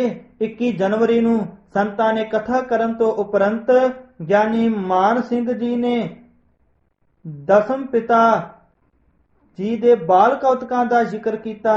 ਸ਼ਸਤਰਾਂ ਦੇ ਦਰਸ਼ਨ ਕਰਾਏ ਗਏ। ਰਾਤ ਦੀ ਕਥਾ ਵਿੱਚ ਸੰਤਾਂ ਨੇ ਜੋ ਜਪਜੀ ਸਾਹਿਬ ਦੀ ਵਿਆਖਿਆ ਕੀਤੀ, ਸੰਗਤਾਂ ਅਸ਼ ਕਰ ਉੱਠੀਆਂ। 22 ਜਨਵਰੀ ਨੂੰ ਦੁਪਹਿਰੇ ਪਟਨਾ ਸਾਹਿਬ ਦੇ ਮੈਡੀਕਲ ਕਾਲਜ ਵਿਖੇ ਕਥਾ ਕੀਤੀ। 25 ਜਨਵਰੀ ਨੂੰ 12 ਪ੍ਰਾਣੀਆਂ ਨੂੰ ਅੰਮ੍ਰਿਤ ਛਕਾਇਆ। 6 ਫਰਵਰੀ ਨੂੰ 100 ਪ੍ਰਾਣੀ ਅੰਮ੍ਰਿਤ ਪਾਨ ਕਰਕੇ ਵਡਭਾਗੀ ਬਣੇ। 8 ਫਰਵਰੀ ਨੂੰ ਫਿਰ ਅੰਮ੍ਰਿਤ ਸੰਚਾਰ ਕੀਤਾ, ਜਿਸ ਵਿੱਚ 82 ਪ੍ਰਾਣੀ ਗੁਰੂ ਵਾਲੇ ਬਣੇ। ਇਸ ਅੰਮ੍ਰਿਤ ਸੰਚਾਰ ਦੀ ਸੇਵਾ ਵਿੱਚ ਸੰਤ ਜੀ ਆਪ ਵੀ ਹਾਜ਼ਰ ਸਨ। ਇੱਕ ਮਾਤਾ ਨੇ ਮਨ ਵਿੱਚ ਫੁਰਨਾ ਕੀਤਾ ਕਿ ਮਹਾਪੁਰਖ ਮੈਨੂੰ ਆਪਣੇ ਹੱਥਾਂ ਨਾਲ ਅੰਮ੍ਰਿਤ ਛਕਾਉਣ ਤਾਂ ਮੈਂ ਸੰਤਾਂ ਨੂੰ ਪੂਰਨ ਸੰਤ ਜਾਣਾਂਗੀ। ਸੰਤਾਂ ਨੇ ਮਾਤਾ ਦੇ ਸੰਕਲਪ ਨੂੰ ਜਾਣ ਲਿਆ। ਭਾਈ ਰਾਮ ਸਿੰਘ ਸੁਲਤਾਨਪੁਰੀ ਜਦੋਂ ਉਸ ਮਾਤਾ ਨੂੰ ਅੰਮ੍ਰਿਤ ਛਕਾਉਣ ਲੱਗੇ ਤਾਂ ਸੰਤਾਂ ਨੇ ਭਾਈ ਰਾਮ ਸਿੰਘ ਨੂੰ ਪਰਾਂ ਕਰਕੇ ਆਪ ਅੰਮ੍ਰਿਤ ਮਾਤਾ ਨੂੰ ਛਕਾਇਆ ਤੇ ਨਾਲ ਬਚਨ ਕੀਤਾ ਕਿ ਮਾਤਾ ਜੀ, ਕਿਸੇ ਦੀ ਪਰਖ ਨਹੀਂ ਕਰੀਦੀ ਅਤੇ ਤੁਹਾਡਾ ਫੁਰਨਾ ਗਲਤ ਹੈ। ਅੰਮ੍ਰਿਤ ਗੁਰੂ ਸਾਹਿਬ ਦਾ ਹੈ, ਕਿਸੇ ਇਕੱਲੇ ਦੁਕੱਲੇ ਵਿਅਕਤੀ ਦਾ ਨਹੀਂ। ਅੰਮ੍ਰਿਤ ਪੀਆ ਸਤਿਗੁਰ ਦੀਆ, ਅਵਰ ਨਾ ਜਾਣਾ ਦੁਆ ਤੀਆ। ਜਥਾ ਤਖਤ ਸ੍ਰੀ ਪਟਨਾ ਸਾਹਿਬ ਤੋਂ ਚਾਲੇ ਪਾ ਕੇ ਕਲਕੱਤੇ ਜਗਤ ਸੁਧਾਰ ਪੁੱਜਾ। 10 ਫਰਵਰੀ ਨੂੰ ਅੰਮ੍ਰਿਤ ਵੇਲੇ ਗੁਰਦੁਆਰਾ ਜਗਤ ਸੁਧਾਰ ਵਿਖੇ ਗੁਰਬਾਣੀ ਦੀ ਕਥਾ ਹੋਈ। ਦੁਪਹਿਰ ਨੂੰ ਗੁਰਪ੍ਰਤਾਪ ਸੂਰਜ ਗ੍ਰੰਥ ਦੀ ਸੰਥਿਆ ਦੀ ਕਥਾ ਹੋਈ। 14 ਫਰਵਰੀ ਨੂੰ ਰਾਗੀ ਸਿੰਘ ਤੇ ਉਹਨਾਂ ਦੇ ਵਿਦਿਆਰਥੀ ਜੋ ਆਪਸ ਵਿੱਚ ਨਾਰਾਜ਼ ਸਨ ਦਾ ਰਾਜੀਨਾਮਾ ਕਰਵਾਇਆ। ਇੱਕ ਭੁਜੰਗੀ ਦੀ ਡਿਊਟੀ ਲਾਈ ਕਿ ਉਹ ਰਾਗੀ ਸਿੰਘ ਬੰਤਾ ਸਿੰਘ ਦੀ ਸੇਵਾ ਵਿੱਚ ਰਹੇ, ਕਿਉਂ ਜੋ ਰਾਗੀ ਸਿੰਘ ਨੇਤਰਹੀਣ ਸੀ। ਭੁਜੰਗੀ ਦਾ ਪਿਤਾ ਕਹਿਣ ਲੱਗਾ ਕਿ ਇਹ ਕੰਮ ਔਖਾ ਹੈ। ਸੰਤਾਂ ਨੇ ਭੁਜੰਗੀ ਨੂੰ ਜਥੇ ਵਿੱਚੋਂ ਛੁੱਟੀ ਕਰਨ ਲਈ ਆਖਿਆ ਤਾਂ ਉਹਨਾਂ ਮੁਆਫੀ ਮੰਗ ਲਈ। ਸੰਤ ਜੀ ਕਹਿਣ ਲੱਗੇ ਕਿ ਰਾਗੀ ਜੀ ਗੁਰਮਤਿ ਵਿਦਿਆ ਦਿੰਦੇ ਹਨ, ਜੇ ਅਸੀਂ ਸਿਰ ਵੀ ਭੇਟ ਕਰ ਦਈਏ ਤਾਂ ਵੀ ਇਹਨਾਂ ਦੀ ਪੂਰੀ ਸੇਵਾ ਨਹੀਂ ਕਰ ਸਕਦੇ। ਸੰਤ ਜੀ ਨੇ ਉਸ ਸਮੇਂ ਭਾਈ ਗੁਰਦਾਸ ਜੀ ਦਾ ਇਹ ਕਬਿਤ ਸੁਣਾਇਆ। ਪੰਚ ਬਾਰ ਗੰਗ ਜਾਏ, ਬਾਰ ਪੰਚ ਪ੍ਰਾਗ ਨਹਾਏ, ਤੈਸਾ ਪੁੰਨ ਏਕ ਗੁਰ ਸਿੱਖ ਕਉ ਨਵਾਏ ਕਾ। ਸਿੱਖ ਕਉ ਪਿਲਾਏ ਪਾਣੀ, ਭਾਉ ਕਰ ਕੁਰਖੇਤ, ਆਸਵਮੇਧ ਜਗ ਫਲ, ਸਿੱਖ ਕਉ ਜਿਵਾਏ ਕਾ। 1 ਮਹੀਨਾ ਕਲਕੱਤੇ ਮੇਨ ਗੁਰੂ ਘਰਾਂ ਵਿੱਚ ਕਥਾ ਕੀਰਤਨ ਦਾ ਪ੍ਰਵਾਹ ਚੱਲਿਆ।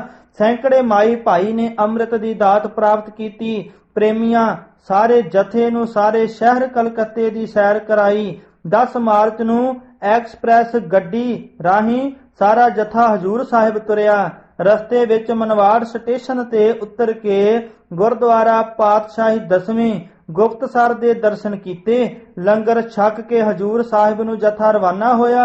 13 ਮਾਰਚ ਨੂੰ ਹਜੂਰ ਸਾਹਿਬ ਦੇ ਦਰਸ਼ਨ ਕੀਤੇ। ਤਖਤ ਤੇ ਸੰਤ ਜੀ ਕਥਾ ਕਰਦੇ ਤੇ ਗਿਰਦੇ ਗੁਰੂ ਘਰਾਂ ਦੇ ਦਰਸ਼ਨ ਕਰਕੇ ਵਾਪਸ 24 ਮਾਰਚ ਨੂੰ ਪੰਜਾਬ ਜਾਣ ਦੀ ਤਿਆਰੀ ਕਰਕੇ ਟ੍ਰੇਨ ਰਾਹੀਂ 31 ਮਾਰਚ ਤੱਕ ਸ੍ਰੀ ਅੰਮ੍ਰਿਤਸਰ ਜਥਾ ਪੁੱਜਾ। ਸ੍ਰੀ ਹਰਿਮੰਦਰ ਸਾਹਿਬ ਦੇ ਸਰੋਵਰ ਦੀ ਕਾਰ ਸੇਵਾ ਸਮੇਂ ਘੱਟ ਤੋਂ ਘੱਟ 10 ਕੁ ਲੱਖ ਦਾ ਸੰਗਤਾਂ ਦਾ ਇਕੱਠ ਸੀ। 16 ਮਈ ਨੂੰ 1 ਵਜੇ ਸੇਵਾ ਸੰਪੂਰਨ ਹੋਈ। ਸ੍ਰੀ ਹਰਿਮੰਦਰ ਸਾਹਿਬ ਜੀ ਦੇ ਦਰਸ਼ਨ ਕਰਨ ਗਏ ਤੇ ਸੰਤ ਬਾਬਾ ਜੀਵਨ ਸਿੰਘ ਜੀ ਨੂੰ ਕਾਰ ਸੇਵਾ ਦੀ ਸਮਾਪਤੀ ਦੀ ਵਧਾਈ ਦਿੱਤੀ। ਉਸੇ ਦਿਨ 12:30 ਵਜੇ ਦੀ ਰੇਲ ਗੱਡੀ ਫਲਾਇੰਗ ਮੇਲ ਤੇ ਸਵਾਰ ਹੋ ਗਏ ਤੇ ਰਾਜਪੁਰੇ ਵੱਲ ਦੀ ਨਾਭਾ ਸਾਹਿਬ ਪੁੱਜੇ, ਜਿੱਥੇ ਆਪ ਜੀ 22 ਮਈ ਤੱਕ ਰਹੇ। ਉਪਰੰਤ ਸੰਤ ਜੀ 5 ਪਿਆਰਿਆਂ ਸਮੇਤ ਸ੍ਰੀ ਪਾਉਂਟਾ ਸਾਹਿਬ ਨੂੰ ਰਵਾਨਾ ਹੋਏ। ਰਾਤੀ ਰਾਏਪੁਰ ਗੁਰਦੁਆਰੇ ਪੁੱਜੇ, ਜਿੱਥੇ ਦਸਮ ਪਿਤਾ ਜੀ ਨੇ ਚਰਨ ਪਾਏ ਸਨ। ਭਾਈ ਅਵਤਾਰ ਸਿੰਘ ਔਰੰਗਾਬਾਦੀ ਇੱਥੇ ਪੁਜਾਰੀ ਦੀ ਸੇਵਾ ਨਿਭਾ ਰਹੇ ਸਨ। ਇਸ ਜਗ੍ਹਾ ਦਸਮ ਪਿਤਾ ਜੀ ਨੇ ਬਹੁਤ ਸਾਰੀ ਬਾਣੀ ਉਚਾਰੀ ਹੈ। ਪੀਰ ਬੁੱਧੂ ਸ਼ਾਹ ਨੂੰ ਵੀ ਇੱਥੇ ਹੀ ਬਖਸ਼ਿਸ਼ ਕੀਤੀ ਸੀ। ਇੱਥੇ ਹੀ ਪਾਤਸ਼ਾਹ ਨੇ 52 ਕਵੀ ਰੱਖੇ ਸਨ। 23 ਮਈ ਨੂੰ ਸ਼ਹੀਦ ਸਿੰਘਾਂ ਦੀ ਬਰਸੀ ਮਨਾਈ ਗਈ। ਇਸ ਅਸਥਾਨ ਤੇ ਮਹੰਤ ਗੁਰਦਿਆਲ ਸਿੰਘ ਵੱਲੋਂ 1964 ਵਿੱਚ ਨਿਹੰਗ ਸਿੰਘਾਂ ਤੇ ਗੋਲੀ ਚਲਾਈ ਗਈ ਸੀ। ਇੱਥੇ ਸਿੱਖ ਅਖਵਾਉਣ ਵਾਲੇ ਰੋਮਾਂ ਦੀ ਬੇਅਦਬੀ ਨਹੀਂ ਕਰਦੇ। ਇੱਥੋਂ ਫਿਰ ਸੰਤ ਜੀ ਪੰਜੋਖਰਾ ਸਾਹਿਬ ਹੁੰਦੇ ਹੋਏ ਰਾਤ ਨੂੰ ਨਾਭਾ ਸਾਹਿਬ ਪੁੱਜੇ। ਪਾਉਂਟਾ ਸਾਹਿਬ ਵਿਖੇ 18 ਸਿੰਘਾਂ ਨੂੰ ਅੰਮ੍ਰਿਤਪਾਨ ਕਰਾਇਆ ਸੀ। ਜਥਾ 14 ਜੂਨ ਤੱਕ ਨਾਭਾ ਸਾਹਿਬ ਰਿਹਾ। ਇਤਿਹਾਸ ਤੇ ਗੁਰਬਾਣੀ ਵਿਦਾਂਤ ਦੀ ਖੂਬ ਸੰਥਿਆ ਕਰਾਈ ਜਾਂਦੀ ਸੀ। ਇੱਥੇ ਹੀ ਵਿਦਿਆਰਥੀਆਂ ਦੀਆਂ ਕਮੀਆਂ ਪੇਸ਼ੀਆਂ ਦੂਰ ਕੀਤੀਆਂ ਜਾਂਦੀਆਂ ਸਨ। ਇੱਥੋਂ ਰਵਾਨਾ ਹੋ ਕੇ ਸਾਰਾ ਜਥਾ ਮਹਿਤੇ ਪੁੱਜਾ। 27 ਜੂਨ ਨੂੰ ਸੰਤ ਗਿਆਨੀ ਗੁਰਬਚਨ ਸਿੰਘ ਜੀ ਖਾਲਸਾ ਦੀ ਬਰਸੀ ਮਨਾਈ ਗਈ, ਜਿੱਥੇ ਬਹੁਤ ਸਾਰੇ ਉੱਚ ਕੋਟੀ ਪੰਥ ਪ੍ਰਸਿੱਧ ਰਾਗੀ ਢਾਡੀ ਤੇ ਪ੍ਰਚਾਰਕ ਪੁੱਜੇ ਹੋਏ ਸਨ। ਜਥੇਦਾਰ ਮੋਹਨ ਸਿੰਘ ਤੁੜ ਤੇ ਜੀਵਨ ਸਿੰਘ ਉਮਰਾ ਨੰਗਲ ਨੇ ਆਪਣੇ ਆਪਣੇ ਵਿਚਾਰ ਰੱਖੇ। ਸੰਤ ਜੀ ਨੇ ਕਥਾ ਕੀਤੀ, ਜਿਸ ਵਿੱਚ ਸ਼ਹੀਦ ਭਾਈ ਗੁਰਮੁਖ ਸਿੰਘ ਉੜੀਸਾ ਦੇ ਜੀਵਨ ਬਾਰੇ ਵਿਸਥਾਰ ਸਹਿਤ ਚਾਨਣਾ ਪਾਇਆ। ਜਥੇ ਵੱਲੋਂ ਸਾਰੇ ਬੁਲਾਰਿਆਂ ਦਾ ਯੋਗ ਸਨਮਾਨ ਕੀਤਾ ਗਿਆ। ਰਾਤ ਨੂੰ ਬਾਰਿਸ਼ ਹੋਣ ਕਰਕੇ ਪੰਡਾਲ ਡਿੱਗ ਪਿਆ ਤੇ ਸੰਗਤਾਂ ਨੂੰ ਕਾਫੀ ਪਰੇਸ਼ਾਨੀ ਦਾ ਸਾਹਮਣਾ ਕਰਨਾ ਪਿਆ। 29 ਜੂਨ ਨੂੰ ਭਾਈ ਗੁਰਮੁਖ ਸਿੰਘ ਉੜੀਸਾ ਬਾਰੇ ਦੱਸਿਆ ਕਿ ਉਸ ਨੇ ਕਿਵੇਂ ਬਲ ਦੀ ਚਿਖਾ ਵਿੱਚ ਛਾਲ ਮਾਰ ਕੇ ਅਡੋਲ ਸ਼ਹੀਦੀ ਪ੍ਰਾਪਤ ਕੀਤੀ ਸੀ। 30 ਜੂਨ ਨੂੰ ਭਾਈ ਜੋਗਿੰਦਰ ਸਿੰਘ ਜੀ, ਜਿਨ੍ਹਾਂ ਦਾ ਮਕਾਨ ਗੁਰਦੁਆਰੇ ਦੇ ਨਾਲ ਹੀ ਲੱਗਦਾ ਸੀ, ਉਸ ਨੂੰ ਨਵਾਂ ਮਕਾਨ ਪਾ ਕੇ ਦੇਣਾ ਸੀ। ਉਸ ਦੀ ਨੀਂਹ ਰੱਖੀ। ਝੋਨੇ ਵਾਲੀ ਪੈਲੀ ਵਿੱਚੋਂ ਪਾਣੀ ਬਾਹਰ ਕੱਢਿਆ। ਸਾਰੇ ਸਿੰਘ ਸੇਵਾ ਵਿੱਚ ਲੱਗੇ ਰਹੇ। 8 ਜੁਲਾਈ ਨੂੰ ਦੋਵੇਂ ਟਾਈਮ ਕਥਾ ਮਹਿਤੇ ਹੀ ਹੋਈ। ਭਾਈ ਮੋਹਰ ਸਿੰਘ ਜੀ ਦੇ ਉਦਮ ਨਾਲ ਪਿੰਡ ਸੂਰੋ ਪੱਡੇ ਵਿਖੇ ਗੁਰਦੁਆਰੇ ਨਿਸ਼ਾਨ ਸਾਹਿਬ ਚੁਲਾਇਆ ਗਿਆ। ਇਸ ਸਿੰਘ ਦਾ ਜੰਪਲ ਪਿੰਡ ਤਲਵੰਡੀ ਜ਼ਿਲ੍ਹਾ ਗੁਰਦਾਸਪੁਰ ਸੀ ਤੇ ਬ੍ਰਾਹਮਣ ਪਰਿਵਾਰ ਵਿੱਚੋਂ ਸਨ, ਜੋ ਕਿ ਗੁਰਮਤਿ ਦੇ ਦ੍ਰਿੜ ਧਾਰਨੀ ਸਨ। ਇਹਨਾਂ ਨੇ ਬ੍ਰਹਮ ਵਿਦਿਆ ਸੰਤ ਕਰਤਾਰ ਸਿੰਘ ਜੀ ਪਾਸੋਂ ਪੜ੍ਹੀ ਤੇ ਸ਼ਸਤਰ ਵਿਦਿਆ ਬਾਬਾ ਜਰਨੈਲ ਸਿੰਘ ਕੋਲੋਂ ਲਈ ਸੀ। 21 ਜੁਲਾਈ ਨੂੰ ਜੋਗੇਵਾਲ ਵਾਲੇ ਸੰਤ ਹਰਨਾਮ ਸਿੰਘ ਜੀ ਪਾਤਸ਼ਾਹ ਸੰਤਾਂ ਨੂੰ ਮਿਲਣ ਆਏ। ਸੰਤਾਂ ਨੇ ਪਾਤਸ਼ਾਹ ਜੀ ਦਾ ਬੜਾ ਆਦਰ ਮਾਣ ਕੀਤਾ। ਸ਼ਾਮ ਨੂੰ ਪਾਤਸ਼ਾਹ ਜੀ ਚਲੇ ਗਏ। 1 ਅਗਸਤ ਨੂੰ ਜੰਝ ਘਰ ਦਾ ਲੈਂਟਰ ਪਿਆ। 3 ਅਗਸਤ ਨੂੰ ਗੁਰਦੁਆਰੇ ਤੇ ਕਹਾਣੀ ਪੈਂਦੀ ਰਹੀ। ਇਸੇ ਦਿਨ ਬੰਸੀ ਲਾਲ ਚੀਫ ਮਿਨਿਸਟਰ ਹਰਿਆਣਾ, ਜੋ ਸਿੰਘਾਂ ਨਾਲ ਮੋਰਚਾ ਲੱਗਾ ਹੋਇਆ ਸੀ, ਹਾਰ ਗਿਆ ਤੇ ਸਿੰਘ ਜਿੱਤ ਗਏ। 4 ਅਗਸਤ ਸਵੇਰੇ 2 ਵਜੇ ਤੱਕ ਕਹਾਣੀ ਪੈਂਦੀ ਰਹੀ। ਰਾਤ ਨੂੰ ਇੱਕ ਕਾਲੇ ਬਾਣੇ ਵਾਲਾ ਸਿੰਘ ਵੀ ਆ ਕੇ ਸੇਵਾ ਕਰਦਾ ਰਿਹਾ, ਪਰ ਕਿਸੇ ਨਾਲ ਬੋਲਿਆ ਨਹੀਂ। ਭਾਈ ਨੈਬ ਸਿੰਘ ਰੋਡਿਆਂ ਵਾਲੇ ਤੋਂ ਪਾਣੀ ਪੀਤਾ। ਮਹਾਂਪੁਰਖਾਂ ਦੇ ਪੁੱਛਣ ਤੇ ਦੱਸਿਆ ਕਿ ਮੈਂ ਕਲਕੱਤੇ ਵਾਲਾ ਹਾਂ। ਕਈ ਸਿੰਘਾਂ ਦੀ ਵਿਚਾਰ ਸੀ ਕਿ ਇਹ ਭਾਈ ਗੁਰਮੁਖ ਸਿੰਘ ਉੜੀਸਾ ਹੈ। ਇਹ ਵੀ ਜਥੇ ਵਿੱਚ ਕਲਕੱਤੇ ਹੀ ਰਲਿਆ ਸੀ। ਸੇਵਾ ਤੋਂ ਬਾਅਦ ਉਹ ਸਿੰਘ ਦਿਸਿਆ ਨਹੀਂ ਸੀ।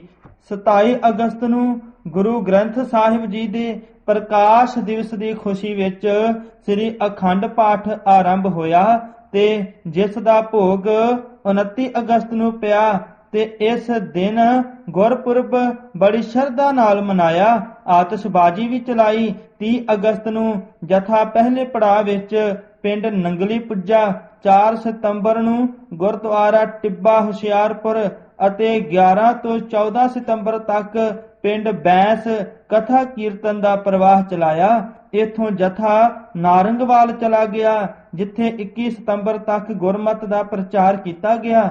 ਇਥੋਂ ਜਥਾ ਗਵਾਲੀਅਰ ਵੱਲ ਰਵਾਨਾ ਹੋਇਆ ਜਿੱਥੇ 28 ਸਤੰਬਰ ਤੱਕ ਸੰਗਤਾਂ ਨੂੰ ਕਥਾ ਕੀਰਤਨ ਰਾਹੀਂ ਗੁਰੂ ਨਾਲ ਜੋੜਿਆ। ਇਥੋਂ ਜਥਾ ਵਾਪਸ ਆਪਣੇ ਹੈੱਡਕੁਆਟਰ ਮਹਿਤੇ ਆ ਗਿਆ ਜਿੱਥੇ ਸੰਤਾਂ ਨੇ 1 ਅਕਤੂਬਰ ਨੂੰ ਨਕਲੀ ਨਿਰੰਕਾਰੀਆਂ ਦੇ ਵਿਰੁੱਧ ਬਹੁਤ ਡਟ ਕੇ ਪ੍ਰਚਾਰ ਕੀਤਾ, ਅੰਮ੍ਰਿਤ ਸੰਚਾਰ ਕੀਤਾ ਤੇ 88 ਪ੍ਰਾਣੀਆਂ ਨੂੰ ਅੰਮ੍ਰਿਤ ਦੀ ਦਾਤ ਰਾਹੀਂ ਗੁਰੂ ਨਾਲ ਜੋੜਿਆ। ਸਿੱਖਾਂ ਨੂੰ ਕਬਰਾਂ ਦੀ ਪੂਜਾ ਤੋਂ ਰੋਕਣਾ। 18 ਅਕਤੂਬਰ ਨੂੰ ਠੱਕਰ ਸੰਧੂ ਪਿੰਡ ਸੰਤ ਜੀ ਪੁੱਜੇ। ਉੱਥੇ ਇੱਕ ਕਬਰ ਦੀ ਪੂਜਾ ਬਹੁਤ ਲੋਕ ਕਰਦੇ ਸਨ। ਮਹਿੰਦਰ ਸਿੰਘ ਤੇ ਤਰਸੀਮ ਸਿੰਘ ਇਸੇ ਪਿੰਡ ਦੇ ਰਹਿਣ ਵਾਲੇ ਸਨ। ਇਹਨਾਂ ਕਬਰ ਤੇ ਹੱਲਾ ਬੋਲ ਦਿੱਤਾ। ਮਹਿੰਦਰ ਸਿੰਘ ਨੇ ਪਹਿਲਾਂ ਜਾ ਕੇ ਹੈਦਰੀ ਝੰਡਾ ਪਾੜ ਦਿੱਤਾ ਤੇ ਥੰਮਲਾ ਡੇਗ ਦਿੱਤਾ। ਜੁੱਤੀਆਂ ਨਾਲ ਪੀਰ ਦੀ ਕਬਰ ਬਹੁਤ ਕੁੱਟੀ। ਪੀਰ ਕਬਰ ਵਿੱਚੋਂ ਬੋਲਿਆ ਨਹੀਂ। ਲੋਕੀ ਕੋਠਿਆਂ ਤੇ ਚੜ੍ਹ ਕੇ ਦੇਖ ਰਹੇ ਸਨ। ਕਿਸੇ ਨੇ ਵੀ ਡਰ ਦੇ ਮਾਰੇ ਨੇ ਕੋਈ ਸੰਦ ਨਹੀਂ ਦਿੱਤਾ। ਪਰ ਭਾਈ ਸੋਹਣ ਸਿੰਘ ਭਾਮ ਵਾਲੇ ਆਪਣੇ ਨਾਨਕਿਆਂ ਦੇ ਘਰੋਂ ਕਹੀ ਤੇ ਸੱਬਲ ਲੈ ਆਏ। ਲੋਕੀ ਇੱਟਾਂ ਨੂੰ ਡਰਦੇ ਹੱਥ ਨਹੀਂ ਲਾਉਂਦੇ ਸਨ। ਸੰਤ ਜੀ ਕਹਿਣ ਲੱਗੇ ਕਿ ਜਿਹੜਾ ਇੱਟਾਂ ਨਹੀਂ ਲਿਜਾਵੇਗਾ ਪੀਰ ਉਸ ਨੂੰ ਤੰਗ ਕਰੇਗਾ, ਜਿਹੜਾ ਲਿਜਾਵੇਗਾ ਉਸ ਨੂੰ ਨਹੀਂ। ਬਸ ਇੰਨੀ ਗੱਲ ਸੰਤਾਂ ਦੇ ਕਹਿਣ ਦੀ ਹੀ ਦੇਰ ਸੀ ਕਿ ਲੋਕੀ ਇੱਟਾਂ ਚੁੱਕ ਕੇ ਲੈ ਗਏ। 19 ਅਕਤੂਬਰ ਨੂੰ ਜਥਾ ਗੰਗਾ ਨਗਰ ਪਹੁੰਚਿਆ। 20 ਅਕਤੂਬਰ ਨੂੰ ਜਿਹੜੇ ਨਵੇਂ ਵਿਦਿਆਰਥੀ ਸਨ ਉਹਨਾਂ ਦੀ ਸੰਥਿਆ ਕਰਾਈ ਅਤੇ ਨਿਤਨੇਮ ਦੀਆਂ ਬਾਣੀਆਂ ਕੰਠ ਕਰਨ ਲਈ ਪ੍ਰੇਰਿਆ। 26 ਅਕਤੂਬਰ ਨੂੰ ਅੰਬਾਲੇ ਗੁਰੂ ਗ੍ਰੰਥ ਸਾਹਿਬ ਭਵਨ ਵਾਲਿਆਂ ਦੇ ਸੱਦੇ ਤੇ ਗਏ। ਰਸਤੇ ਵਿੱਚ ਕੈਪਟਨ ਮਹਿੰਦਰ ਸਿੰਘ ਦੇ ਗ੍ਰਹਿ ਵਿਖੇ ਗਏ। ਕੈਪਟਨ ਸਾਹਿਬ ਦੀ ਧਰਮ ਪਤਨੀ ਨੇ ਰੋਟੀ ਨਹੀਂ ਖਾਣੀ ਤੇ ਮਨ ਵਿੱਚ ਸੰਕਲਪ ਕਰ ਲਿਆ ਕਿ ਮਹਾਂਪੁਰਖਾਂ ਦੇ ਦਰਸ਼ਨ ਕਰਕੇ ਹੀ ਖਾਵਾਂਗੀ। ਸੋ ਬੀਬੀ ਦਾ ਪ੍ਰਣ ਪੂਰਾ ਕੀਤਾ। ਇੱਥੋਂ ਪਟਿਆਲੇ ਗਏ। ਨਾਭੇ ਵਾਲੀ ਮਾਤਾ ਜੀ ਉਡੀਕ ਰਹੇ ਸਨ। ਉਹਨਾਂ ਨੂੰ ਮਿਲਣ ਲਈ ਗਏ। ਇਹ ਕੁਝ ਕੁ ਉਦਾਹਰਣਾਂ ਸੰਤਾਂ ਦੇ ਅੰਤਰਜਾਮਤਾ ਦੀਆਂ ਹਨ। ਭਾਈ ਸਵਿੰਦਰ ਸਿੰਘ ਜੀ ਨੂੰ ਪੋਥੀਆਂ ਦੇ ਕੇ ਪਟਿਆਲੇ ਪ੍ਰਸ਼ੰਸਾ ਪੱਤਰ ਲਿਖਾਉਣ ਲਈ ਭੇਜਿਆ। ਲਾਲ ਸਿੰਘ ਚੇਅਰਮੈਨ ਅਤੇ ਡਾਕਟਰ ਤਾਰਨ ਸਿੰਘ ਨੂੰ ਪੋਥੀਆਂ ਦਿੱਤੀਆਂ ਪਰ ਪ੍ਰਿੰਸੀਪਲ ਸਤਬੀਰ ਸਿੰਘ ਕੋਠੀ ਨਹੀਂ ਮਿਲੇ। 14 ਜੂਨ ਨੂੰ ਨਾਭਾ ਸਾਹਿਬ ਤੋਂ ਪਟਿਆਲੇ ਆਏ। ਉੱਥੇ ਸੰਤ ਮੋਹਨ ਸਿੰਘ ਜੀ ਬਜਰਾੜੇ ਵਾਲੇ ਮਿਲੇ। ਸੰਤ ਮੋਹਨ ਸਿੰਘ ਜੀ ਮਹਾਨ ਵਿਦਵਾਨ ਸਨ ਜਿਨ੍ਹਾਂ ਹਿੰਦੂ ਮਤ ਵਿੱਚੋਂ ਆ ਕੇ ਸਿੱਖ ਧਰਮ ਗ੍ਰਹਿਣ ਕੀਤਾ। ਉਹ ਵੇਦਾਂ ਸ਼ਾਸਤਰਾਂ ਦੇ ਮਹਾਨ ਗਿਆਤਾ ਸਨ। ਉਹਨਾਂ ਦਾ ਕੀਰਤਨ ਸੰਗਤ ਨੂੰ ਮੰਤਰ ਮੁਗਧ ਕਰ ਦਿੰਦਾ ਸੀ। ਸਤਿਗੁਰੂ ਸ੍ਰੀ ਗੁਰੂ ਗ੍ਰੰਥ ਸਾਹਿਬ ਜੀ ਉੱਤੇ ਉਹਨਾਂ ਦਾ ਵਿਸ਼ਵਾਸ ਕਹਿਣ ਕਥਨ ਤੋਂ ਪਰੇ ਸੀ। ਉਹ ਸ੍ਰੀ ਗੁਰੂ ਗ੍ਰੰਥ ਸਾਹਿਬ ਜੀ ਨੂੰ ਪ੍ਰਤੱਖ ਰੂਪ ਕਰਕੇ ਗੁਰੂ ਮੰਨਦੇ ਸਨ। 14 ਜੂਨ ਨੂੰ ਨਾਭਾ ਸਾਹਿਬ ਜਾ ਕੇ ਸੰਗਰਾਂਦ ਦੀ ਕਥਾ ਕੀਤੀ। ਉੱਥੇ 57 ਪ੍ਰਾਣੀਆਂ ਨੇ ਅੰਮ੍ਰਿਤ ਛਕਿਆ। 15 ਜੂਨ ਨੂੰ ਬੰਬਈ ਦੀ ਸੰਗਤ ਦੁਆਰਾ 1,75,000 ਰੁਪਏ ਦੀ ਬੱਸ ਲੈ ਕੇ ਸਰਦਾਰ ਤੇਜਾ ਸਿੰਘ ਤੇ ਦੀਵਾਨ ਸਿੰਘ ਜੀ ਪਟਿਆਲੇ ਪਹੁੰਚੇ। ਇਹ ਬੱਸ 52 ਸੀਟਾਂ ਵਾਲੀ ਸੀ ਅਤੇ ਇਸ ਬੱਸ ਨੂੰ ਚੰਦੋ ਕਲਾ ਵਿਖੇ ਸੰਤ ਮਹਾਂਪੁਰਖ ਬਾਬਾ ਜਰਨੈਲ ਸਿੰਘ ਜੀ ਖਾਲਸਾ ਭਿੰਡਰਾਂ ਵਾਲਿਆਂ ਦੇ ਸਮੇਂ ਸਰਕਾਰ ਨੇ ਅੱਗ ਲਾ ਕੇ ਸਾੜਿਆ ਸੀ, ਜਿਸ ਵਿੱਚ ਗੁਰਬਾਣੀ ਦੀਆਂ ਪੋਥੀਆਂ ਤੇ ਗੁਟਕੇ ਵੀ ਸਨ। 19 ਜੂਨ ਨੂੰ 78 ਮਾਈਆਂ ਭਾਈਆਂ ਨੇ ਅੰਮ੍ਰਿਤ ਛਕਿਆ। 20 ਜੂਨ ਨੂੰ ਜਥਾ ਪਟਿਆਲੇ ਤੋਂ ਚੱਲਿਆ। ਹਿੰਮਤਗੜ੍ਹ ਜਲ ਪਾਣੀ ਛਕਿਆ।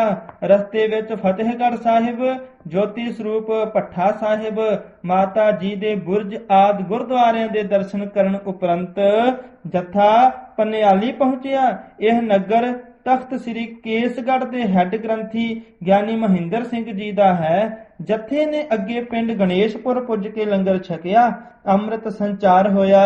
30 ਪ੍ਰਾਣੀਆਂ ਨੇ ਅੰਮ੍ਰਿਤ ਛਕਿਆ ਤੇ ਗੁਰੂ ਕਾ ਮੰਤਰ ਹਾਸਲ ਕੀਤਾ ਤੇ ਭਾਗਾਂ ਵਾਲੇ ਬਣੇ। 15 ਜੁਲਾਈ ਨੂੰ ਇੱਥੇ ਅੰਮ੍ਰਿਤ ਸੰਚਾਰ ਕੀਤਾ। ਸੰਤ ਜੀ ਥਕਾਵਟ ਮਹਿਸੂਸ ਨਹੀਂ ਸਨ ਕਰਦੇ। ਸਿੰਘ ਸਾਹਿਬ ਭਾਈ ਮਨੀ ਸਿੰਘ ਜੀ, ਸ੍ਰੀ ਹਰਿਮੰਦਰ ਸਾਹਿਬ ਤੇ ਗਿਆਨੀ ਦਲੀਪ ਸਿੰਘ ਜੀ ਕਥਾਵਾਚਕ ਨਾਲ ਟੀਕੇ ਬਾਰੇ ਵਿਚਾਰ ਵਟਾਂਦਰਾ ਕੀਤਾ। 24 ਜੁਲਾਈ ਵਾਲੇ ਦਿਨ ਭਾਈ ਸੰਤੋਖ ਸਿੰਘ ਸੋਹਲ ਵਾਲਿਆਂ ਨੇ ਐਤਵਾਰ ਦਾ ਪ੍ਰੋਗਰਾਮ ਮੰਗਿਆ। 26 ਜੁਲਾਈ ਨੂੰ ਪਿੰਡ ਕਪੂਰ, ਜ਼ਿਲ੍ਹਾ ਕਪੂਰਥਲਾ ਅੰਮ੍ਰਿਤ ਸੰਚਾਰ ਕੀਤਾ, ਜਿੱਥੇ 101 ਪ੍ਰਾਣੀ ਗੁਰੂ ਵਾਲੇ ਬਣੇ। 22 ਅਗਸਤ ਨੂੰ ਜਫਰਵਾਲ ਤੋਂ ਕੁਝ ਸਿੰਘਾਂ ਸਮੇਤ ਸੰਤ ਜੀ ਪਿੰਡ ਪਹਾੜਾ ਨਜ਼ਦੀਕ ਗੁਰਦਾਸਪੁਰ, ਜਿੱਥੇ ਕਥਾ ਵਿੱਚ ਦੇਹਧਾਰੀ ਗੁਰੂਆਂ ਦਾ ਬਹੁਤ ਜ਼ੋਰਦਾਰ ਖੰਡਨ ਕੀਤਾ ਤੇ ਬਾਣੀ ਗੁਰੂ ਗੁਰੂ ਹੈ ਬਾਣੀ ਵਿੱਚ ਬਾਣੀ ਅੰਮ੍ਰਿਤ ਸਾਰੇ ਦਾ ਭਰਵਾਂ ਪ੍ਰਚਾਰ ਕੀਤਾ। ਦੱਸਿਆ ਕਿ ਨਾਮ ਬਾਣੀ ਅਕਾਲ ਪੁਰਖ ਤੇ ਸ੍ਰੀ ਗੁਰੂ ਗ੍ਰੰਥ ਸਾਹਿਬ ਜੀ ਇੱਕ ਹਨ। 5ਵੇਂ 6ਵੇਂ 7ਵੇਂ ਸਤਿਗੁਰੂ ਜੀ ਪ੍ਰਗਟ ਹੋਏ, ਪਰ 8ਵੇਂ ਪਾਤਸ਼ਾਹ ਜੀ ਨੇ ਕਿਸੇ ਦਾ ਨਾਂ ਲੈਣ ਤੋਂ ਬਿਨਾਂ ਹੀ ਗੁਰਤਾ ਗੱਦੀ ਬਖਸ਼ ਦਿੱਤੀ। ਸਿਰਫ ਇੰਨਾ ਬਚਨ ਉਚਾਰ ਕੇ ਹੀ ਕਿ ਬਾਬਾ ਬਕਾਲੇ, ਤਾਂ ਬਾਬੇ ਬਕਾਲੇ 22 ਮੰਜੀਆਂ ਲੱਗ ਗਈਆਂ। 22 ਨਕਲੀ ਗੁਰੂ ਬਣ ਬੈਠੇ, ਪਰ ਮੱਖਣ ਸ਼ਾਹ ਗੁਰੂ ਕੇ ਸਿੱਖ ਨੇ 22 ਪਖੰਡੀਆਂ ਨੂੰ ਫੇਲ ਕਰ ਦਿੱਤਾ। ਸਿੰਘੋ, ਅਸਲੀ ਗੁਰਸਿੱਖ ਨਕਲੀ ਗੁਰੂ ਨਾਲੋਂ ਕਰੋੜਾਂ ਗੁਣਾ ਵੱਧ ਚੰਗਾ ਹੈ। ਜਦੋਂ ਸਤਿਗੁਰੂ ਸ੍ਰੀ ਗੁਰੂ ਅਮਰਦਾਸ ਜੀ ਜੋਤੀ ਜੋਤ ਸਮਾਉਣ ਲੱਗੇ ਸਨ, ਤਾਂ ਉਹਨਾਂ ਭਾਈ ਪਾਰੋ ਨੂੰ ਪਰਖਣ ਵਾਸਤੇ ਤੇ ਸਾਨੂੰ ਸਮਝਾਉਣ ਵਾਸਤੇ ਕੌਤਕ ਕੀਤਾ ਕਿ ਭਾਈ ਪਾਰੋ ਜੀ, ਤੁਹਾਨੂੰ ਗੁਰਤਾ ਗੱਦੀ ਬਖਸ਼ ਦਈਏ। ਤਾਂ ਭਾਈ ਪਾਰੋ ਜੀ ਕਹਿਣ ਲੱਗੇ ਕਿ ਸਤਿਗੁਰੂ ਜੀ, ਤੁਹਾਡੀ ਸਿੱਖੀ ਮਹਾਨ ਹੈ, ਆਪ ਜੀ ਕਿਰਪਾ ਕਰੋ, ਮੈਨੂੰ ਗੁਰਸਿੱਖੀ ਵਿੱਚ ਪਰਪੱਕਤਾ ਬਖਸ਼ੋ। ਦਾਸ ਨੂੰ ਸੰਸਾਰ ਵਿੱਚ ਸਿੱਖੀ ਨਾਲੋਂ ਕੋਈ ਵਸਤੂ ਵੱਡੀ ਨਜ਼ਰ ਨਹੀਂ ਆਉਂਦੀ। ਉਪਰੰਤ ਕਈ ਭੁੱਲੜ ਲੋਕ ਸ਼ੱਕ ਕਰਦੇ ਹਨ ਕਿ ਜਦੋਂ ਗੁਰੂ ਗ੍ਰੰਥ ਸਾਹਿਬ ਜੀ ਦੀ ਜਿਲਦ ਬੰਨੀ ਜਾਂਦੀ ਹੈ ਤਾਂ ਗੁਰੂ ਗ੍ਰੰਥ ਸਾਹਿਬ ਜੀ ਨੂੰ ਦਰਦ ਨਹੀਂ ਹੁੰਦੀ। ਇਸ ਦਾ ਉੱਤਰ ਹੈ ਕਿ ਕਾਗਜ਼ ਗੁਰੂ ਨਹੀਂ, ਜਿਲਦ ਕਾਗਜ਼ ਦੀ ਬੰਨੀ ਜਾਂਦੀ ਹੈ, ਗੁਰੂ ਦੀ ਨਹੀਂ। ਕਿਸੇ ਵਿਅਕਤੀ ਦੇ ਚੋਲੇ ਨੂੰ ਸਿਉਂਦੇ ਸਮੇਂ ਕਿਸੇ ਵਿਅਕਤੀ ਨੂੰ ਦਰਦ ਹੋਈ ਹੈ? ਜੇ ਮਨੁੱਖ ਨੂੰ ਨਹੀਂ ਤਾਂ ਗੁਰੂ ਨੂੰ ਕਿਵੇਂ ਹੋ ਸਕਦੀ ਹੈ? ਜੋ ਗੁਰੂ ਹੈ ਹੀ ਅਮਰ। ਹੋਰ ਬੇਅੰਤ ਪੁਸਤਕਾਂ ਹਨ, ਅਖਬਾਰਾਂ ਹਨ, ਪਰ ਕਿਸੇ ਸਿੱਖ ਨੇ ਕਿਸੇ ਕਿਤਾਬ ਨੂੰ ਜਾਂ ਅਖਬਾਰ ਨੂੰ ਮੱਥਾ ਨਹੀਂ ਟੇਕਿਆ। ਰਾਮਾਇਣ, ਕੁਰਾਨ, ਅੰਜੀਲ, ਸ੍ਰੀਮਦ ਭਗਵਤ ਗੀਤਾ ਆਦਿਕ ਧਰਮ ਗ੍ਰੰਥ ਹਨ। ਅਸੀਂ ਸਾਰਿਆਂ ਦਾ ਸਤਿਕਾਰ ਕਰਦੇ ਹਾਂ, ਕੋਈ ਵੀ ਧਰਮ ਗ੍ਰੰਥ ਮਾੜਾ ਨਹੀਂ, ਪਰ ਅਸੀਂ ਸਿੱਖ ਮੱਥਾ ਕੇਵਲ ਗੁਰੂ ਗ੍ਰੰਥ ਸਾਹਿਬ ਜੀ ਨੂੰ ਹੀ ਟੇਕਦੇ ਹਾਂ, ਕਿਉਂ ਜੇ ਇਹ ਸਾਡੇ ਲਈ ਪ੍ਰਤੱਖ ਪਰਮੇਸ਼ਵਰ ਰੂਪ ਹਨ। ਪੰਚਮ ਪਾਤਸ਼ਾਹ ਜੀ ਦੇ ਪ੍ਰਤੱਖ ਬਚਨ ਹਨ। ਪੋਥੀ ਪਰਮੇਸ਼ਰ ਕਾ ਥਾਨ। ਪੰਜਵੜ ਝਬਾਲ ਦੇ ਲਾਗੇ ਇੱਕ ਪਿੰਡ ਸੋਹਲ ਹੈ। ਉੱਥੇ ਇੱਕ ਅੰਮ੍ਰਿਤਧਾਰੀ ਸਿੰਘ ਹੈ ਜੋ ਕਿਤੇ ਕਰਕੇ ਪਟਵਾਰੀ ਹੈ। ਪਟਵਾਰੀ ਸਾਹਿਬ ਤੇ ਉਹਨਾਂ ਦੀ ਮਾਤਾ ਦਾ ਸ੍ਰੀ ਗੁਰੂ ਗ੍ਰੰਥ ਸਾਹਿਬ ਜੀ ਤੇ ਅਟੁੱਟ ਵਿਸ਼ਵਾਸ ਹੈ। ਉਹ ਮਾਂ ਪੁੱਤਰ ਆਪਣੇ ਘਰ ਵਿੱਚ ਸ੍ਰੀ ਗੁਰੂ ਗ੍ਰੰਥ ਸਾਹਿਬ ਜੀ ਦੀ ਵਡਿਆਈ ਦੀ ਵਿਚਾਰ ਕਰ ਰਹੇ ਸਨ। ਉਸ ਗੁਰਮੁਖ ਦਾ ਨਾਂ ਬਲਵਿੰਦਰ ਸਿੰਘ ਹੈ। ਉਸ ਸਿੱਖ ਨੇ ਘਰ ਅਰਦਾਸ ਕੀਤੀ ਕਿ ਮੈਂ ਤੁਹਾਡਾ ਸਿੱਖ ਹਾਂ, ਮੇਰੇ ਨਿਸ਼ਚੇ ਨੂੰ ਪਰਪੱਕ ਕਰਨ ਵਾਸਤੇ ਮੇਰੇ ਤੇ ਕਿਰਪਾ ਕਰੋ। ਜਿਵੇਂ 6ਵੇਂ ਪਾਤਸ਼ਾਹ ਮਾਈ ਭਾਗ ਭਰੀ ਦੀ ਅਰਦਾਸ ਤੇ ਸ੍ਰੀਨਗਰ ਕਸ਼ਮੀਰ ਜਾ ਸਕਦੇ ਸਨ, ਤੁਸੀਂ ਵੀ ਮੇਰੇ ਘਰ ਆਓ, ਮੇਰਾ ਮਨ ਤਾਂ ਟਿਕੇਗਾ। ਭਾਈ ਬਲਵਿੰਦਰ ਸਿੰਘ ਨੇ ਆਪ ਅਰਦਾਸ ਕੀਤੀ। ਸਤਿਗੁਰੂ ਗ੍ਰੰਥ ਸਾਹਿਬ ਜੀ ਐਸੇ ਸਮਰੱਥ ਹਨ ਕਿ ਉਹਨਾਂ ਆਪ ਢੋ ਢੁਕਾਇਆ। ਭਾਈ ਬਲਵਿੰਦਰ ਸਿੰਘ ਖੇਤਾਂ ਵਿੱਚ ਰਹਿੰਦੇ ਸਨ। ਉਹਨਾਂ ਦੇ ਘਰ ਤੋਂ ਥੋੜਾ ਦੂਰ ਇੱਕ ਘਰ ਵਿੱਚ ਲੜਕੀ ਦੀ ਸ਼ਾਦੀ ਸੀ। ਉਹਨਾਂ ਸ੍ਰੀ ਅਖੰਡ ਪਾਠ ਦਾ ਭੋਗ ਪਵਾਇਆ। ਅਗਲੇ ਦਿਨ ਲੜਕੀ ਦਾ ਆਨੰਦ ਕਾਰਜ ਸੀ। ਉਹਨਾਂ ਵਿਚਾਰ ਕੀਤੀ ਕਿ ਪਿੰਡ ਸਾਡੇ ਖੇਤ ਤੋਂ ਕਾਫੀ ਦੂਰ ਹਨ। ਸਾਨੂੰ ਪੂਰੀ ਸਮਝ ਨਹੀਂ ਕਿ ਅਸੀਂ ਕਿਸ ਤਰ੍ਹਾਂ ਸਤਿਗੁਰੂ ਮਹਾਰਾਜ ਜੀ ਦਾ ਸਤਿਕਾਰ ਕਾਇਮ ਕਰ ਸਕੀਏ। ਉਹਨਾਂ ਵਿਚਾਰ ਕੀਤੀ ਕਿ ਭਾਈ ਬਲਵਿੰਦਰ ਸਿੰਘ ਜੀ ਗੁਰਮੁਖ ਹਨ, ਅਸੀਂ ਮਹਾਰਾਜ ਦਾ ਸਰੂਪ ਉਹਨਾਂ ਦੇ ਘਰ ਪਹੁੰਚਾ ਦਈਏ। ਕੱਲ ਆਨੰਦ ਕਾਰਜ ਦੇ ਮੌਕੇ ਲੈ ਆਵਾਂਗੇ। 5 ਸਿੰਘਾਂ ਨੇ ਸਤਿਗੁਰੂ ਮਹਾਰਾਜ ਦਾ ਕਮਰ ਕੱਸਾ ਕੀਤਾ ਤੇ ਭਾਈ ਬਲਵਿੰਦਰ ਸਿੰਘ ਨੂੰ ਸੂਚਿਤ ਕਰਨ ਤੋਂ ਬਿਨਾਂ ਹੀ ਉਹਨਾਂ ਦੇ ਘਰ ਵੱਲ ਚੱਲ ਪਏ। ਬੂਹੇ ਅੱਗੇ ਜਾ ਕੇ ਆਵਾਜ਼ ਮਾਰੀ ਤੇ ਭਾਈ ਬਲਵਿੰਦਰ ਸਿੰਘ ਜੀ ਘਰ ਹੀ ਸਨ ਤੇ ਦਰਵਾਜ਼ੇ ਤੇ ਪਹੁੰਚ ਕੇ ਉਹਨਾਂ ਸਿੰਘਾਂ ਨੇ ਦੱਸਿਆ ਕਿ ਸਾਡੀ ਬੇਟੀ ਦੀ ਸ਼ਾਦੀ ਹੈ, ਕੱਲ ਨੂੰ ਆਨੰਦ ਕਾਰਜ ਕਰਨਾ ਹੈ। ਅਸੀਂ ਤੁਹਾਡੇ ਘਰ ਸਤਿਗੁਰੂ ਜੀ ਮਹਾਰਾਜ ਦਾ ਉਤਾਰਾ ਕਰਨ ਲਈ ਆਏ ਹਾਂ। ਤੁਸੀਂ ਗੁਰਮਤਿ ਸੋਝੀ ਵਾਲੇ ਹੋ। ਭਾਈ ਬਲਵਿੰਦਰ ਸਿੰਘ ਨੇ ਧਰਤੀ ਤੇ ਸਿਰ ਰੱਖ ਕੇ ਧੰਨ ਧੰਨ ਸ੍ਰੀ ਗੁਰੂ ਗ੍ਰੰਥ ਸਾਹਿਬ ਜੀ ਮਹਾਰਾਜ ਨੂੰ ਨਮਸਕਾਰ ਕੀਤੀ। ਮੈਂ ਕੱਲ ਹੀ ਅਰਦਾਸ ਕੀਤੀ ਸੀ ਕਿ ਮਹਾਰਾਜ ਚੱਲ ਕੇ ਆਓ, ਅੱਜ ਆਪ ਨੇ ਰਹਿਮਤ ਕੀਤੀ। ਜੀ ਆਇਆਂ ਨੂੰ। ਭਾਈ ਸਾਹਿਬ ਨੇ ਆਪਣੇ ਘਰ ਆਸਣ ਲਗਵਾਇਆ।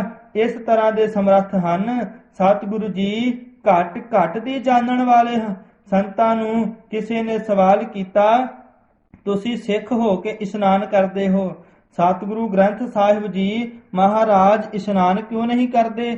ਸੰਤਾਂ ਉੱਤਰ ਦਿੱਤਾ, ਮੂਤ ਪਲੀਤੀ ਕੱਪੜ ਹੋਏ, ਦੇ ਸਾਬੂਣ ਲਈਆ ਉਹ ਧੋਏ। ਸਾਡਾ ਗੁਰੂ ਪਲੀਤ ਨਹੀਂ ਹੁੰਦਾ। ਸੌਣ ਕਰਕੇ ਸਾਡੀਆਂ ਗੋਲਕਾਂ ਇੰਦਰੀਆਂ ਢਿੱਲੀਆਂ ਹੋ ਜਾਂਦੀਆਂ ਹਨ। ਰਾਤੀ ਉਗਿਆ ਦੱਬਿਆ ਨਵੇਂ ਸੋਤ ਸਭ ਢਿੱਲਾ। ਗੰਦਗੀ ਨੂੰ ਧੋਣ ਦੀ ਲੋੜ ਹੈ। ਸਤਿਗੁਰੂ ਮਹਾਰਾਜ ਸਾਨੂੰ ਗੰਦਿਆਂ ਨੂੰ ਚੰਗੇ ਕਰਨ ਵਾਲੇ ਹਨ।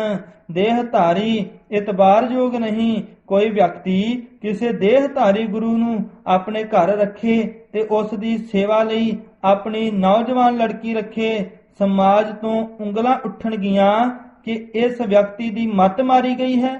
ਪਤਾ ਨਹੀਂ ਇਹ ਬੰਦਾ ਕਿੱਥੋਂ ਆਇਆ ਹੈ। ਨੌਜਵਾਨ ਲੜਕੀ ਇਸ ਦੇ ਕੋਲ ਰਹਿੰਦੀ ਹੈ, ਇਹ ਠੀਕ ਨਹੀਂ। ਉਸ ਦੀ ਇੱਜ਼ਤ ਨੂੰ ਦਾਗ ਲੱਗ ਜਾਵੇਗਾ। ਪਰ ਦੇਹ ਧਾਰੀ ਦੀ ਥਾਂ ਜੇਕਰ ਉਹੀ ਲੜਕੀ ਸ੍ਰੀ ਗੁਰੂ ਗ੍ਰੰਥ ਸਾਹਿਬ ਜੀ ਦੀ ਸੇਵਾ ਕਰੇ, ਇਹਨਾਂ ਦੇ ਕੋਲ ਰਹੇ, ਲੋਕੀ ਵਧਾਈਆਂ ਦੇਣਗੇ ਕਿ ਤੇਰੇ ਘਰ ਦੇਵੀ ਨੇ ਜਨਮ ਲਿਆ ਹੈ।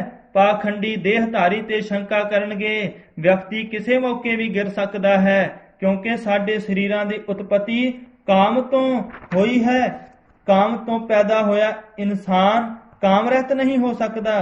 ਪਰ ਸ੍ਰੀ ਗੁਰੂ ਗ੍ਰੰਥ ਸਾਹਿਬ ਜੀ ਦੀ ਉਤਪਤੀ ਕਾਮ ਤੋਂ ਨਹੀਂ, ਨਾਮ ਤੋਂ ਹੋਈ ਹੈ। ਇਸ ਲਈ ਇਹ ਕਾਮ ਰਹਿਤ ਹਨ।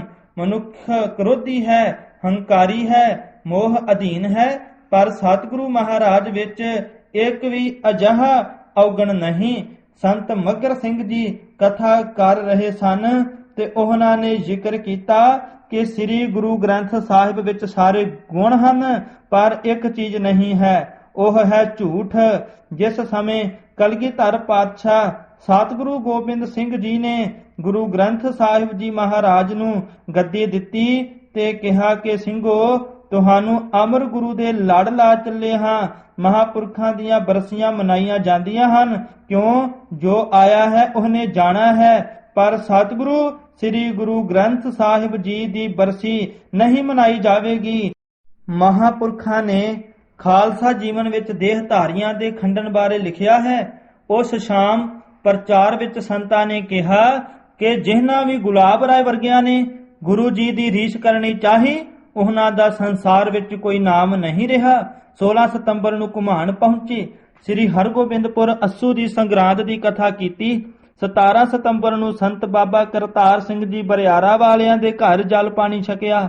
ਸੰਤਾਂ ਦਾ ਸੰਤ ਬਾਬਾ ਕਰਤਾਰ ਸਿੰਘ ਹੋਰਾਂ ਨਾਲ ਬਹੁਤ ਪ੍ਰੇਮ ਸੀ, ਜਿਵੇਂ ਤਾਣਾ ਤੇ ਪੇਟਾ ਹੁੰਦਾ ਹੈ। ਸੰਤ ਕਰਤਾਰ ਸਿੰਘ ਜੀ ਜਦੋਂ ਵੀ ਬੰਬਈ ਦੁਰਗ ਭਲਾਈ ਗੁਰਮਤਿ ਪ੍ਰਚਾਰ ਲਈ ਜਾਂਦੇ ਸਨ, ਉਦੋਂ ਸੰਤ ਉਹਨਾਂ ਨੂੰ ਨਾਲ ਹੀ ਲੈ ਕੇ ਜਾਂਦੇ। ਸੰਤ ਕਰਤਾਰ ਸਿੰਘ ਜੀ ਰਿਟਾਇਰਡ ਫੌਜੀ ਸਨ। ਉਹਨਾਂ ਦੇ ਰੋਮ ਰੋਮ ਵਿੱਚੋਂ ਕਦੀ ਵੀ ਵਾਹਿਗੁਰੂ ਵਾਹਿਗੁਰੂ ਸੁਣਿਆ ਜਾ ਸਕਦਾ ਸੀ। ਗੁਰਮੁਖ ਰੋਮ ਰੋਮ ਹਰ ਧਿਆਵੈ, ਇਹ ਉਹਨਾਂ ਮਹਾਂਪੁਰਖਾਂ ਦੀ ਅਵਸਥਾ ਸੀ। ਇੱਥੋਂ ਦੇ ਗੁਰਮੁਖ ਪਿਆਰੇ ਭਾਈ ਸੰਤੋਖ ਸਿੰਘ ਜੀ ਜਥੇ ਵਿੱਚ ਹੀ ਰਹਿੰਦੇ ਹੋਏ ਸੰਤਾਂ ਦੀਆਂ ਕਥਾਵਾਂ ਟੇਪ ਰਿਕਾਰਡ ਕਰਦੇ ਸਨ। ਸਿੰਘਾਂ ਨੂੰ ਪੋਥੀਆਂ ਦੇਣੀਆਂ ਤੇ ਲੈਣੀਆਂ, ਵੱਡੇ ਮਹਾਂਪੁਰਖਾਂ ਦੀ ਕਥਾ ਸੰਤਾਂ ਨੂੰ ਸੁਣਾਉਣੀ। ਆਪ ਜੀ ਮਾਇਕੀ ਤੌਰ ਤੇ ਕਾਫੀ ਕਮਜ਼ੋਰ ਸਨ, ਪਰ ਆਪ ਜੀ ਵਿੱਚ ਸੰਤੋਖ ਬੜੀ ਹੱਦ ਤੱਕ ਸੀ ਤੇ ਨਿਮਰਤਾ ਉਹਨਾਂ ਵਿੱਚ ਕੁੱਟ-ਕੁੱਟ ਕੇ ਭਰੀ ਹੋਈ ਸੀ। ਇਹ ਸਿੰਘ ਸੰਤ ਜਰਨੈਲ ਸਿੰਘ ਜੀ ਖਾਲਸਾ ਜੀ ਦੇ ਸਮੇਂ ਵੀ ਇਹਨਾਂ ਦੀ ਕਥਾ ਵਿਚਾਰ ਟੇਪ ਕਰਨ ਵਾਸਤੇ ਸ੍ਰੀ ਦਰਬਾਰ ਸਾਹਿਬ ਹੀ ਰਹਿੰਦੇ ਸਨ। ਜਦੋਂ ਸੰਤ ਜੀ ਨੇ 1982 ਵਿੱਚ ਮੋਰਚਾ ਲਾਇਆ ਹੋਇਆ ਸੀ, ਉਸ ਸਮੇਂ ਆਪ ਜੀ 1984 ਦੇ ਘੱਲੂਘਾਰੇ ਵਿੱਚ ਇੱਥੇ ਹੀ ਸ਼ਹੀਦੀ ਦਾ ਜਾਮ ਪੀ ਗਏ। ਸੋ ਇਹ ਸੰਖੇਪ ਹਾਲ ਸੀ ਭਾਈ ਸੰਤੋਖ ਸਿੰਘ ਜੀ ਮਾੜੀ ਟਾਂਡੇ ਵਾਲਿਆਂ ਦਾ। ਇੱਕ ਓੰਕਾਰ ਸਤਿਗੁਰ ਪ੍ਰਸਾਦ। ਪੰਜਵਾਂ ਕਾਂਡ ਖਾਲਸਾ ਜੀ ਦੇ ਨਿਰਭੈਤਾ ਵਾਲੇ ਬਚਨ। 4 ਦਸੰਬਰ ਨੂੰ ਸ੍ਰੀ ਆਨੰਦਪੁਰ ਸਾਹਿਬ ਲਈ ਸਵੇਰੇ ਚਾਲੇ ਪਾ ਦਿੱਤੇ, ਕਿਉਂ ਜੋ ਉਥੋਂ ਇੱਕ ਵੱਡਾ ਭਾਰੀ ਨਗਰ ਕੀਰਤਨ ਚੱਲ ਕੇ ਦਿੱਲੀ ਪਹੁੰਚਣਾ ਸੀ। ਉਸ ਵਿੱਚ ਸ਼ਾਮਿਲ ਹੋਣ ਲਈ ਸ਼੍ਰੋਮਣੀ ਕਮੇਟੀ ਤੇ ਅਕਾਲੀ ਦਲ ਨੂੰ ਚਿੱਠੀਆਂ ਪਾਈਆਂ। ਰਸਤੇ ਵਿੱਚ ਬੁਤਾਲੇ ਦੇ ਸਿੰਘਾਂ ਨੇ ਜਲ ਪਾਣੀ ਛਕਾਇਆ। ਇੱਥੋਂ ਆਪ ਜੀ ਰੋਪੜ ਪਹੁੰਚ ਗਏ। ਅੱਗੇ ਰਸਤਾ ਬੰਦ ਹੋਣ ਕਰਕੇ ਅਤੇ ਨਗਰ ਕੀਰਤਨ ਤੁਰ ਪੈਣ ਕਾਰਨ ਰੋਪੜ ਤੋਂ ਹੀ ਨਗਰ ਕੀਰਤਨ ਵਿੱਚ ਸ਼ਾਮਿਲ ਹੋ ਗਏ। ਇਸ ਨਗਰ ਕੀਰਤਨ ਦੀ ਅਗਵਾਈ ਨਨਕਾਣੇ ਸਾਹਿਬ ਸ਼ਹੀਦੀ ਸਾਕੇ ਦੇ ਸਮੇਂ ਦੀ ਸ੍ਰੀ ਗੁਰੂ ਗ੍ਰੰਥ ਸਾਹਿਬ ਜੀ ਦੀ ਬੀੜ ਕਰ ਰਹੀ ਸੀ। ਇਸ ਨਗਰ ਕੀਰਤਨ ਵਿੱਚ ਸ਼੍ਰੋਮਣੀ ਗੁਰਦੁਆਰਾ ਪ੍ਰਬੰਧਕ committee, chief minister Punjab Giani Zail Singh, ਸਿੱਖ ਸੰਪਰਦਾਵਾਂ ਸਮੂਹ ਜਥੇਬੰਦੀਆਂ ਤੇ ਉਹਨਾਂ ਦੇ ਜਥੇਦਾਰ ਪੁੱਜੇ ਹੋਏ ਸਨ। ਇਸ ਨਗਰ ਕੀਰਤਨ ਦੀ ਬਣਤਰ ਇਸ ਤਰ੍ਹਾਂ ਸੀ ਕਿ ਸਭ ਤੋਂ ਅੱਗੇ 5 ਪਿਆਰੇ, ਉਸ ਤੋਂ ਪਿੱਛੋਂ ਧੰਨ ਸ੍ਰੀ ਗੁਰੂ ਗ੍ਰੰਥ ਸਾਹਿਬ ਜੀ ਦੀ ਸਵਾਰੀ ਤੇ ਫਿਰ ਸਤਿਗੁਰੂ ਜੀ ਦੇ ਪਾਵਨ ਸ਼ਸਤਰ ਉਪਰੰਤ ਸ਼ਹੀਦੀ ਸਾਕਿਆਂ ਦੀਆਂ ਤਸਵੀਰਾਂ, ਉਸ ਤੋਂ ਪਿੱਛੇ ਜਥੇ ਦੀਆਂ ਦੋਨੋਂ ਬੱਸਾਂ ਉਪਰੰਤ ਹੋਰ ਜਥੇਬੰਦੀਆਂ ਦੇ ਜਥੇਦਾਰ ਆਦਿ ਤੇ ਫਿਰ ਬੇਅੰਤ ਸੰਗਤਾਂ ਦਾ ਠਾਠਾਂ ਮਾਰਦਾ ਹੜ ਆ ਰਿਹਾ ਸੀ। ਇਸ ਨਗਰ ਕੀਰਤਨ ਦੀ ਅਸਲੀ ਗਿਣਤੀ ਕਰਨੀ ਕਠਿਨ ਹੈ, ਪਰ ਫਿਰ ਵੀ ਇਸ ਵਿੱਚ 5000 ਦੇ ਕਰੀਬ ਬੱਸਾਂ ਤੇ ਟਰੱਕ ਸਨ ਤੇ ਹੋਰ ਛੋਟੀਆਂ ਮੋਟੀਆਂ ਗੱਡੀਆਂ ਦਾ ਪਤਾ ਹੀ ਨਹੀਂ ਲੱਗਦਾ ਸੀ। ਅੰਦਾਜ਼ਾ ਲਾਉਣ ਵਾਲਿਆਂ ਮੁਤਾਬਿਕ ਇਸ ਨਗਰ ਕੀਰਤਨ ਵਿੱਚ 15 ਲੱਖ ਦੇ ਕਰੀਬ ਸੰਗਤਾਂ ਸ਼ਾਮਲ ਹੋਈਆਂ। ਰਸਤੇ ਵਿੱਚ ਹਰ ਪਿੰਡ, ਸ਼ਹਿਰ, ਕਸਬੇ ਵਿੱਚ ਤਰ੍ਹਾਂ ਤਰ੍ਹਾਂ ਦੇ ਸਵਾਗਤੀ ਗੇਟ, ਸੰਗਤਾਂ ਵਾਸਤੇ ਇਲਾਕੇ ਦੀਆਂ ਸੰਗਤਾਂ ਵੱਲੋਂ ਫਲ ਮਿਠਾਈਆਂ, ਲੰਗਰ ਜਲ ਆਦਿ ਦਾ ਬੜਾ ਹੀ ਪ੍ਰਬੰਧ ਸੀ। ਸੋ ਇਹ ਨਗਰ ਕੀਰਤਨ ਰਾਤ 9 ਵਜੇ ਗੁਰਦੁਆਰਾ ਦੂਖ ਨਿਵਾਰਨ ਸਾਹਿਬ ਪਟਿਆਲੇ ਪੁੱਜ ਗਿਆ। ਇੱਥੇ ਵੀ ਸੰਗਤਾਂ ਵੱਲੋਂ ਬਹੁਤ ਭਾਰੀ ਸਨਮਾਨ ਕੀਤਾ ਗਿਆ।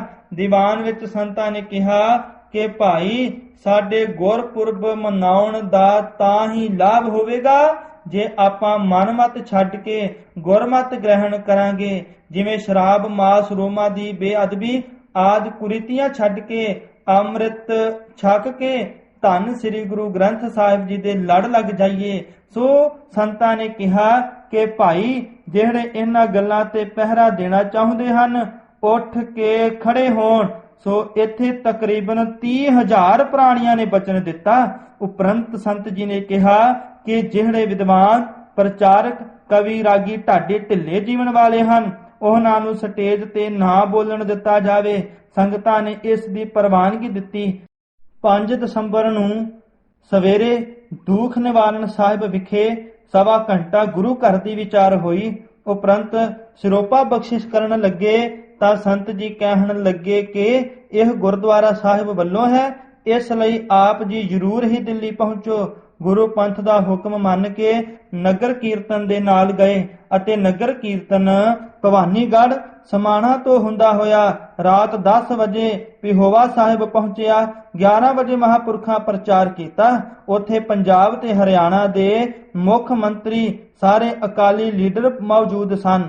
7 ਦਸੰਬਰ 1975 ਈਸਵੀ ਵਾਲੇ ਦਿਨ ਸ੍ਰੀ ਗੁਰੂ ਤੇਗ ਬਹਾਦਰ ਸਾਹਿਬ ਜੀ ਦੀ ਤੀਜੀ ਸ਼ਹੀਦੀ ਸ਼ਤਾਬਦੀ ਦੇ ਸਬੰਧ ਵਿੱਚ ਰਾਮਲੀਲਾ ਗਰਾਊਂਡ ਦਿੱਲੀ ਵਿਖੇ ਜਲੂਸ ਪੁੱਜਾ ਤਾਂ 22 ਲੱਖ ਦੇ ਇਕੱਠ ਵਿੱਚ ਜਦ ਭਾਰਤ ਦੀ ਪ੍ਰਧਾਨ ਮੰਤਰੀ ਸ਼੍ਰੀਮਤੀ ਇੰਦਰਾ ਗਾਂਧੀ ਸਟੇਜ ਤੇ ਆਈ ਤਾਂ ਸ੍ਰੀ ਗੁਰੂ ਗ੍ਰੰਥ ਸਾਹਿਬ ਜੀ ਦੀ ਹਜ਼ੂਰੀ ਵਿੱਚ ਸਭ ਨੇ ਸਟੇਜ ਤੋਂ ਉੱਠ ਕੇ ਸਵਾਗਤ ਕੀਤਾ, ਪਰ ਸੰਤ ਜੀ ਸਟੇਜ ਤੇ ਇਕੱਲੇ ਹੀ ਬੈਠੇ ਰਹੇ ਅਤੇ ਸਟੇਜ ਤੇ ਹੀ ਇਸ ਦਾ ਜ਼ੋਰਦਾਰ ਸ਼ਬਦਾਂ ਵਿੱਚ ਖੰਡਨ ਕੀਤਾ।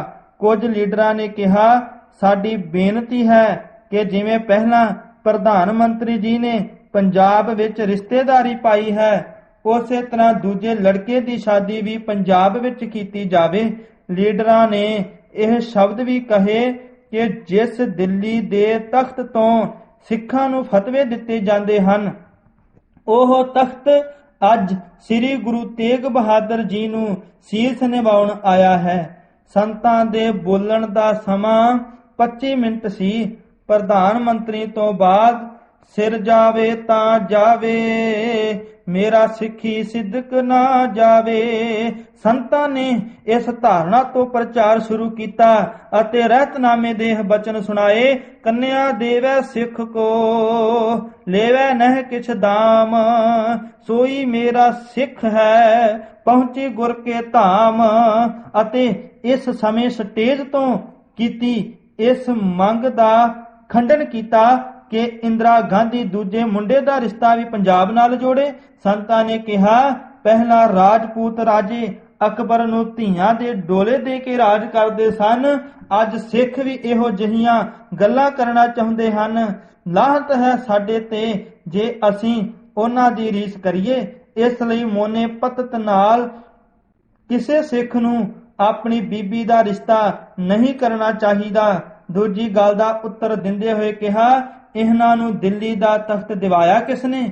ਜੇਕਰ 9ਵੇਂ ਪਾਤਸ਼ਾਹ ਜੀ ਕੁਰਬਾਨੀ ਨਾ ਕਰਦੇ ਤਾਂ ਦਿੱਲੀ ਦੇ ਤਖਤ ਦੀ ਰੂਪਰੇਖਾ ਹੋਰ ਹੀ ਹੁੰਦੀ। ਪ੍ਰਧਾਨ ਮੰਤਰੀ ਸਾਹਿਬ ਸਾਡੇ ਸਤਿਕਾਰਯੋਗ ਹਨ, ਪਰ ਜਿੰਨੇ ਸਰੀਰ ਦੇ ਰੋਮ ਹਨ ਉਤਨੀ ਵੇਰ ਸਿਰ ਵੱਢ ਕੇ ਗੁਰੂ ਸਾਹਿਬ ਦੇ ਚਰਨਾਂ ਵਿੱਚ ਹਾਜ਼ਰ ਕਰਨ ਤਾਂ ਵੀ ਗੁਰੂ ਸਾਹਿਬ ਦੀ ਕੁਰਬਾਨੀ ਦਾ ਦੇਣ ਨਹੀਂ ਦੇ ਸਕਦੇ। ਇਹ ਝੂਠੀ ਸਿਫਤ ਨਹੀਂ, ਸਾਰੀ ਸਿੱਖ ਕੌਮ ਵਾਸਤੇ ਇੱਕ ਗਾਈਡ ਲਾਈਨ ਹੈ।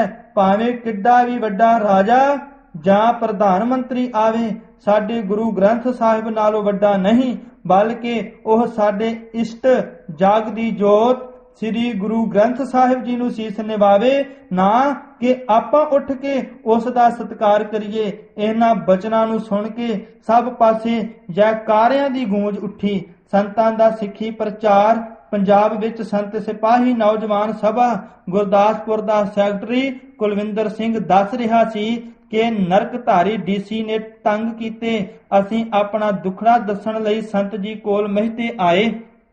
ਸੰਤਾਂ ਨੇ ਦਿਲਾਸਾ ਦਿੱਤਾ, ਥਾਪੜਾ ਦੇ ਕੇ ਗੁਰਮਤਿ ਦੇ ਡਟੇ ਰਹਿਣ ਦੀ ਪ੍ਰੇਰਣਾ ਕੀਤੀ ਅਤੇ ਹਫ਼ਤੇ ਕੋ ਤੱਕ ਮਨਾਏ ਜਾ ਰਹੇ ਨਗਰ ਕੀਰਤਨ ਦਾ ਸਾਰਾ ਪ੍ਰਬੰਧ ਆਪਣੇ ਹੱਥਾਂ ਵਿੱਚ ਲੈ ਲਿਆ। ਸਾਰੇ ਗੁਰਦਾਸਪੁਰ 'ਚ ਧੁੰਮ ਗਿਆ ਕਿ ਸੰਤ ਗਿਆਨੀ ਕਰਤਾਰ ਸਿੰਘ ਜੀ ਖਾਲਸਾ ਜਥੇ ਸਮੇਤ ਆ ਰਹੇ ਹਨ। ਐਮਰਜੈਂਸੀ ਦੇ ਘੋਰ ਹਨੇਰੇ ਵਿੱਚ ਇੱਕ ਛਿੱਟ ਚਾਨਣ ਦੀ ਕਾਲੇ ਬੱਦਲਾਂ ਦਾ ਢਿੱਡ ਪਾੜ ਕੇ ਪ੍ਰਗਟ ਹੋ ਗਈ। ਨਰਕਧਾਰੀ ਡੀਸੀ ਨੂੰ ਹੱਥਾਂ ਪੈਰਾਂ ਦੀ ਪੈ ਗਈ। ਨਗਰ ਕੀਰਤਨ ਤੋਂ ਪਹਿਲੀ ਰਾਤ ਤਕਰੀਬਨ 10 ਵਜੇ ਜ਼ਿਲ੍ਹਾ ਅਧਿਕਾਰੀਆਂ ਦਾ ਸੁਨੇਹਾ ਸੰਤ ਜੀ ਨੂੰ ਪੁੱਜਾ ਕਿ 9 ਵਜੇ ਸਵੇਰੇ ਵੱਡੀ ਸੜਕ ਵਿਹਲੀ ਹੋ ਜਾਣੀ ਚਾਹੀਦੀ ਹੈ, ਕਿਉਂਕਿ ਕੇਂਦਰ ਤੋਂ 2 ਮਨਿਸਟਰ ਆ ਰਹੇ ਹਨ। ਇਸ ਲਈ ਜਲੂਸ ਪਹਿਲਾਂ ਲੰਘਾ ਲਵੋ। ਸੰਤਾਂ ਨੇ ਮੋੜਵਾਂ ਜਵਾਬ ਭੇਜਿਆ, ਦੋਹਾਂ ਮਨਿਸਟਰਾਂ ਨੂੰ ਕਹਿ ਦੇਵੋ ਕਿ ਸ੍ਰੀ ਗੁਰੂ ਤੇਗ ਬਹਾਦਰ ਸਾਹਿਬ ਜੀ ਦੀ ਯਾਦ ਵਿੱਚ ਮਹਾਨ ਜਲੂਸ ਆ ਰਿਹਾ ਹੈ। ਸੋ ਮਨਿਸਟਰ ਸੜਕ ਦੇ ਕਿਨਾਰੇ ਹੋ ਕੇ ਦੋਵੇਂ ਹੱਥ ਜੋੜ ਕੇ ਖਲੋ ਜਾਣ। ਐਮਰਜੈਂਸੀ ਦੀਆਂ ਪੀੜੀਆਂ ਬੰਸਾਂ ਸਮੇਂ ਜਦੋਂ ਸਾਰਾ ਹਿੰਦੁਸਤਾਨ ਤਰਾਹ ਤਰਾਹ ਕਰ ਰਿਹਾ ਸੀ, ਇੱਕ ਮਹਾਪੁਰਸ਼ ਹੀ ਸਨ ਜੋ ਸੱਚੇ ਸੁੱਚੇ ਸ਼ਬਦ ਕਹਿਣ ਦੀ ਜੁਰਤ ਕਰ ਸਕੇ। ਇਸੇ ਹੀ ਸਮੇਂ ਐਮਰਜੈਂਸੀ ਦੀਆਂ ਸਾਰੀਆਂ ਹੀ ਰੁਕਾਵਟਾਂ ਦੀਆਂ ਧੱਜੀਆਂ ਉਡਾ ਕੇ ਸੰਤ ਜੀ ਨੇ ਜਥੇ ਸਮੇਤ ਵੱਖ-ਵੱਖ ਥਾਵਾਂ ਤੇ 37 ਮਹਾਨ ਜਲੂਸ ਕੱਢੇ ਸਨ। ਪ੍ਰਚਾਰ ਨਾਲ ਸਿੱਖੀ ਜਜ਼ਬਾ ਉੱਭਰਿਆ। 16 ਸਤੰਬਰ ਨੂੰ ਮੇਹਰ ਸਿੰਘ ਪੰਜੋਖਰਾ ਸਾਹਿਬ ਵਾਲੇ, ਜੋ ਕਿ ਵੱਡੇ ਮਹਾਂਪੁਰਖਾਂ ਦੇ ਮਿਲਾਪੀ ਸਨ, ਉਹਨਾਂ ਦੇ ਚੜ੍ਹਾਈ ਕਰਨ ਦੀ ਖਬਰ ਮਿਲੀ ਤਾਂ ਆਪ ਜੀ ਪੰਜੋਖਰਾ ਸਾਹਿਬ ਗਏ। ਜਥਾ ਪਿੰਡ ਨਾਰੰਗਵਾਲ ਪੁੱਜਾ। ਬਾਬਾ ਮੇਹਰ ਸਿੰਘ ਦੀ ਯਾਦ ਵਿੱਚ ਸ੍ਰੀ ਅਖੰਡ ਪਾਠ ਰੱਖਿਆ। ਕਥਾ ਕੀਰਤਨ ਦਾ ਪ੍ਰਵਾਹ ਚੱਲਿਆ। ਅਖੰਡ ਪਾਠ ਦਾ ਭੋਗ ਪਾਇਆ। ਅੱਗੇ ਜਥਾ 27 ਅਕਤੂਬਰ ਨੂੰ ਸ੍ਰੀ ਮੁਕਤਸਰ ਪੁੱਜਾ। 140 ਪ੍ਰਾਣੀਆਂ ਨੇ ਅੰਮ੍ਰਿਤ ਛਕਿਆ। 29 ਅਕਤੂਬਰ ਨੂੰ ਸੰਤ ਬਾਬਾ ਜੀਵਨ ਸਿੰਘ ਜੀ ਤਰਨ ਤਾਰਨ ਸਾਹਿਬ ਕਾਰ ਸੇਵਾ ਵਾਲੇ ਅਕਾਲ ਚਲਾਣਾ ਕਰ ਗਏ। 1 ਵਜੇ ਸਰੀਰ ਛੱਡਿਆ ਤੇ 4 ਵਜੇ ਸੰਸਕਾਰ ਕਰ ਦਿੱਤਾ, ਕਿਉਂਕਿ ਉਹਨਾਂ ਕਿਹਾ ਸੀ ਕੋਈ ਸਾਡੇ ਸਰੀਰ ਤੇ ਮੱਥਾ ਨਾ ਟੇਕੇ। 30 ਅਕਤੂਬਰ ਨੂੰ ਸੰਤਾਂ ਨੂੰ ਸ਼ਰਧਾਂਜਲੀ ਦੇ ਕੇ ਅੰਮ੍ਰਿਤਸਰ ਗੁਰੂ ਰਾਮਦਾਸ ਜੀ ਦੇ ਦਰ ਤੇ ਫੁੱਲਾਂ ਦਾ ਗੁਲਦਸਤਾ ਚੜਾਇਆ। ਇਹਨਾਂ ਮਹਾਂਪੁਰਖਾਂ ਭਾਵ ਬਾਬਾ ਜੀਵਨ ਸਿੰਘ ਜੀ ਨੇ ਅੰਮ੍ਰਿਤਸਰ ਦੇ 5 ਸਰੋਵਰਾਂ ਦੀ ਸੇਵਾ ਕਰਵਾਈ। ਸ੍ਰੀ ਹਜ਼ੂਰ ਸਾਹਿਬ ਸ਼ਿਕਾਰ ਘਾਟ ਗੁਰਦੁਆਰੇ ਦੀ ਸੇਵਾ ਤੇ ਗੋਦਾਵਰੀ ਤੇ ਪੁਲ ਬਣਾਇਆ, ਜਿਸ ਤੋਂ ਮਹਾਰਾਸ਼ਟਰ ਦੀ ਸਰਕਾਰ ਵੀ ਕੰਨ ਭੰਨਦੀ ਸੀ। ਸ਼ਿਕਾਰ ਘਾਟ 500 ਬੂਟੇ ਅੰਬਾਂ ਦੇ ਲਵਾਏ ਤੇ ਉੱਥੇ ਮਹਾਂਪੁਰਖਾਂ ਦੇ ਨਿਮਿਤ ਟੁੱਟੀ ਗੰਢੀ ਸ੍ਰੀ ਅਖੰਡ ਪਾਠ ਸਾਹਿਬ ਆਰੰਭ ਕੀਤਾ। 21 ਅਕਤੂਬਰ ਨੂੰ ਸਵੇਰੇ ਫਰੀਦਕੋਟ ਲਾਗੇ ਬੁੱਢੀ ਮਾਲ ਪਿੰਡ ਕਥਾ ਕੀਤੀ। ਰਾਤ ਨੂੰ ਟੁੱਟੀ ਗੰਢੀ ਸੰਤ ਕਥਾ ਕਰਦੇ। ਸੰਗਤਾਂ ਵਹੀਰਾਂ ਘੱਤ ਕੇ ਆਉਂਦੀਆਂ। 88 ਸਿੰਘਾਂ ਨੇ ਹੋਰ ਅੰਮ੍ਰਿਤ ਛਕਿਆ। 29 ਨਵੰਬਰ ਨੂੰ ਜਥਾ ਘੁਮਾਣ ਪੁੱਜਾ, ਜਿੱਥੇ 744 ਪ੍ਰੇਮੀਆਂ ਅੰਮ੍ਰਿਤ ਦੀ ਦਾਤ ਪ੍ਰਾਪਤ ਕੀਤੀ। ਇੱਥੇ ਇਹ ਦੱਸਣਾ ਮੁਨਾਸਿਬ ਹੋਵੇਗਾ ਕਿ ਇਸ ਇਲਾਕੇ ਵਿੱਚ ਸੰਤ ਬਾਬਾ ਕਰਤਾਰ ਸਿੰਘ ਜੀ ਬਰਿਆਰਾਂ ਵਾਲੇ ਨੇ ਪਿੰਡ-ਪਿੰਡ ਜਾ ਕੇ ਬੜਾ ਭਾਰੀ ਗੁਰਮਤਿ ਦਾ ਪ੍ਰਚਾਰ ਕੀਤਾ ਸੀ ਅਤੇ ਉਹਨਾਂ ਦਾ ਪ੍ਰਚਾਰ ਕਰਨ ਦਾ ਇੱਕ ਆਪਣਾ ਹੀ ਅਨੋਖਾ ਤਰੀਕਾ ਸੀ। ਬਾਬਾ ਜੀ ਨੇ ਆਪਣੇ ਸੰਗੀ ਸਾਥੀ ਜੋ ਇਲਾਕੇ ਵਿੱਚੋਂ ਤੇ ਭਲਾਈ ਨਗਰ ਮੱਧ ਪ੍ਰਦੇਸ਼ ਵਿੱਚੋਂ ਉਚੇਚੇ ਸੱਦੇ ਭੇਜ ਕੇ ਪ੍ਰਚਾਰ ਕਰਨ ਹਿਤ ਹੀ ਬੁਲਾਏ ਸਨ, ਜਿਹੜੇ ਕਿ ਸਿੰਘ ਦਿਨ ਰਾਤ ਇੱਕ ਕਰਕੇ ਸਾਰੀਆਂ ਹੀ ਸੇਵਾਵਾਂ ਆਪ ਹੀ ਨਿਭਾਉਂਦੇ ਸਨ। ਸਾਰੀ ਰਾਤ ਕੀਰਤਨ ਕਰਨਾ ਅਤੇ ਹੋਰ ਸੰਗਤ ਨਗਰਾਂ ਵਿੱਚ ਟਰਾਲੀਆਂ ਉੱਤੇ ਲੈ ਕੇ ਆਉਣੀ ਤੇ ਛੱਡ ਕੇ ਜਾਣੀ, ਜਿਸ ਵਿੱਚ ਭਾਈ ਗੁਰਨਾਮ ਸਿੰਘ ਜੀ ਸਠਿਆਲੇ ਵਾਲਿਆਂ ਦੇ ਪਰਿਵਾਰ ਦੀ ਬੜੀ ਸੇਵਾ ਸੀ। ਇਹ ਸਾਰਾ ਪਰਿਵਾਰ ਹੀ ਆਪਣੀ ਟਰਾਲੀ ਸਮੇਤ ਜਿੰਨਾ ਚਿਰ ਬਾਬਾ ਜੀ ਨੇ ਪ੍ਰਚਾਰ ਕੀਤਾ ਨਾਲ ਹੀ ਦਿਨ ਰਾਤ ਵਿਚਰੇ। ਬਾਬਾ ਜੀ ਦਾ ਪ੍ਰਚਾਰ ਦਾ ਢੰਗ ਇਹ ਸੀ ਕਿ ਸਪੀਕਰ ਵੀ ਆਪਣਾ, ਪ੍ਰਸ਼ਾਦ ਵੀ ਆਪ ਲੈ ਕੇ ਜਾਣਾ ਤੇ ਵਿਛਾਈ ਵਗੈਰਾ ਦਾ ਪ੍ਰਬੰਧ ਵੀ।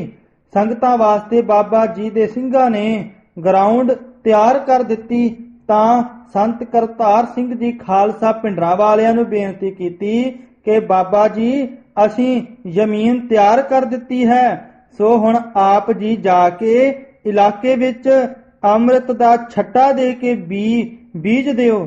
ਸੋ ਇਸ ਮਕਸਦ ਲਈ ਭਾਵ ਅੰਮ੍ਰਿਤ ਸੰਚਾਰ ਦੇ ਇਲਾਕੇ ਵਿੱਚ ਅਲੱਗ-ਅਲੱਗ ਕੇਂਦਰ ਬਣਾਏ ਗਏ, ਜਿੱਥੇ ਸੰਗਤਾਂ ਨੂੰ ਟਰਾਲੀਆਂ ਰਾਹੀਂ ਜਾਂ ਜੋ ਵੀ ਹੋਰ ਸਾਧਨ ਸੀ ਪਹੁੰਚਾਇਆ ਜਾਂਦਾ।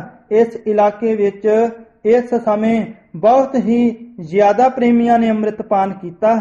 ਇੱਥੋਂ ਤੱਕ ਕਿ ਘੁਮਾਣ ਨਗਰ ਰਾਧਾ ਸੁਆਮੀਆਂ ਦਾ ਗੜ੍ਹ ਹੈ, ਸੋ ਬਹੁਤ ਸਾਰੇ ਰਾਧਾ ਸੁਆਮੀ ਪਰਿਵਾਰ ਵੀ ਜਿਨ੍ਹਾਂ ਦੇ ਭਾਗ ਜਾਗੇ ਉਹ ਗੁਰੂ ਗ੍ਰੰਥ ਸਾਹਿਬ ਜੀ ਦੇ ਲੜ ਅੰਮ੍ਰਿਤ ਛਕ ਕੇ ਲੱਗ ਗਏ। ਇਸ ਤੋਂ ਉਪਰੰਤ ਫਿਰ ਬਾਬੇ ਬਰਿਆਰਾਂ ਵਾਲੇ ਜਥੇ ਦੇ ਨਾਲ ਹੀ ਵਿਚਰਦੇ ਰਹੇ।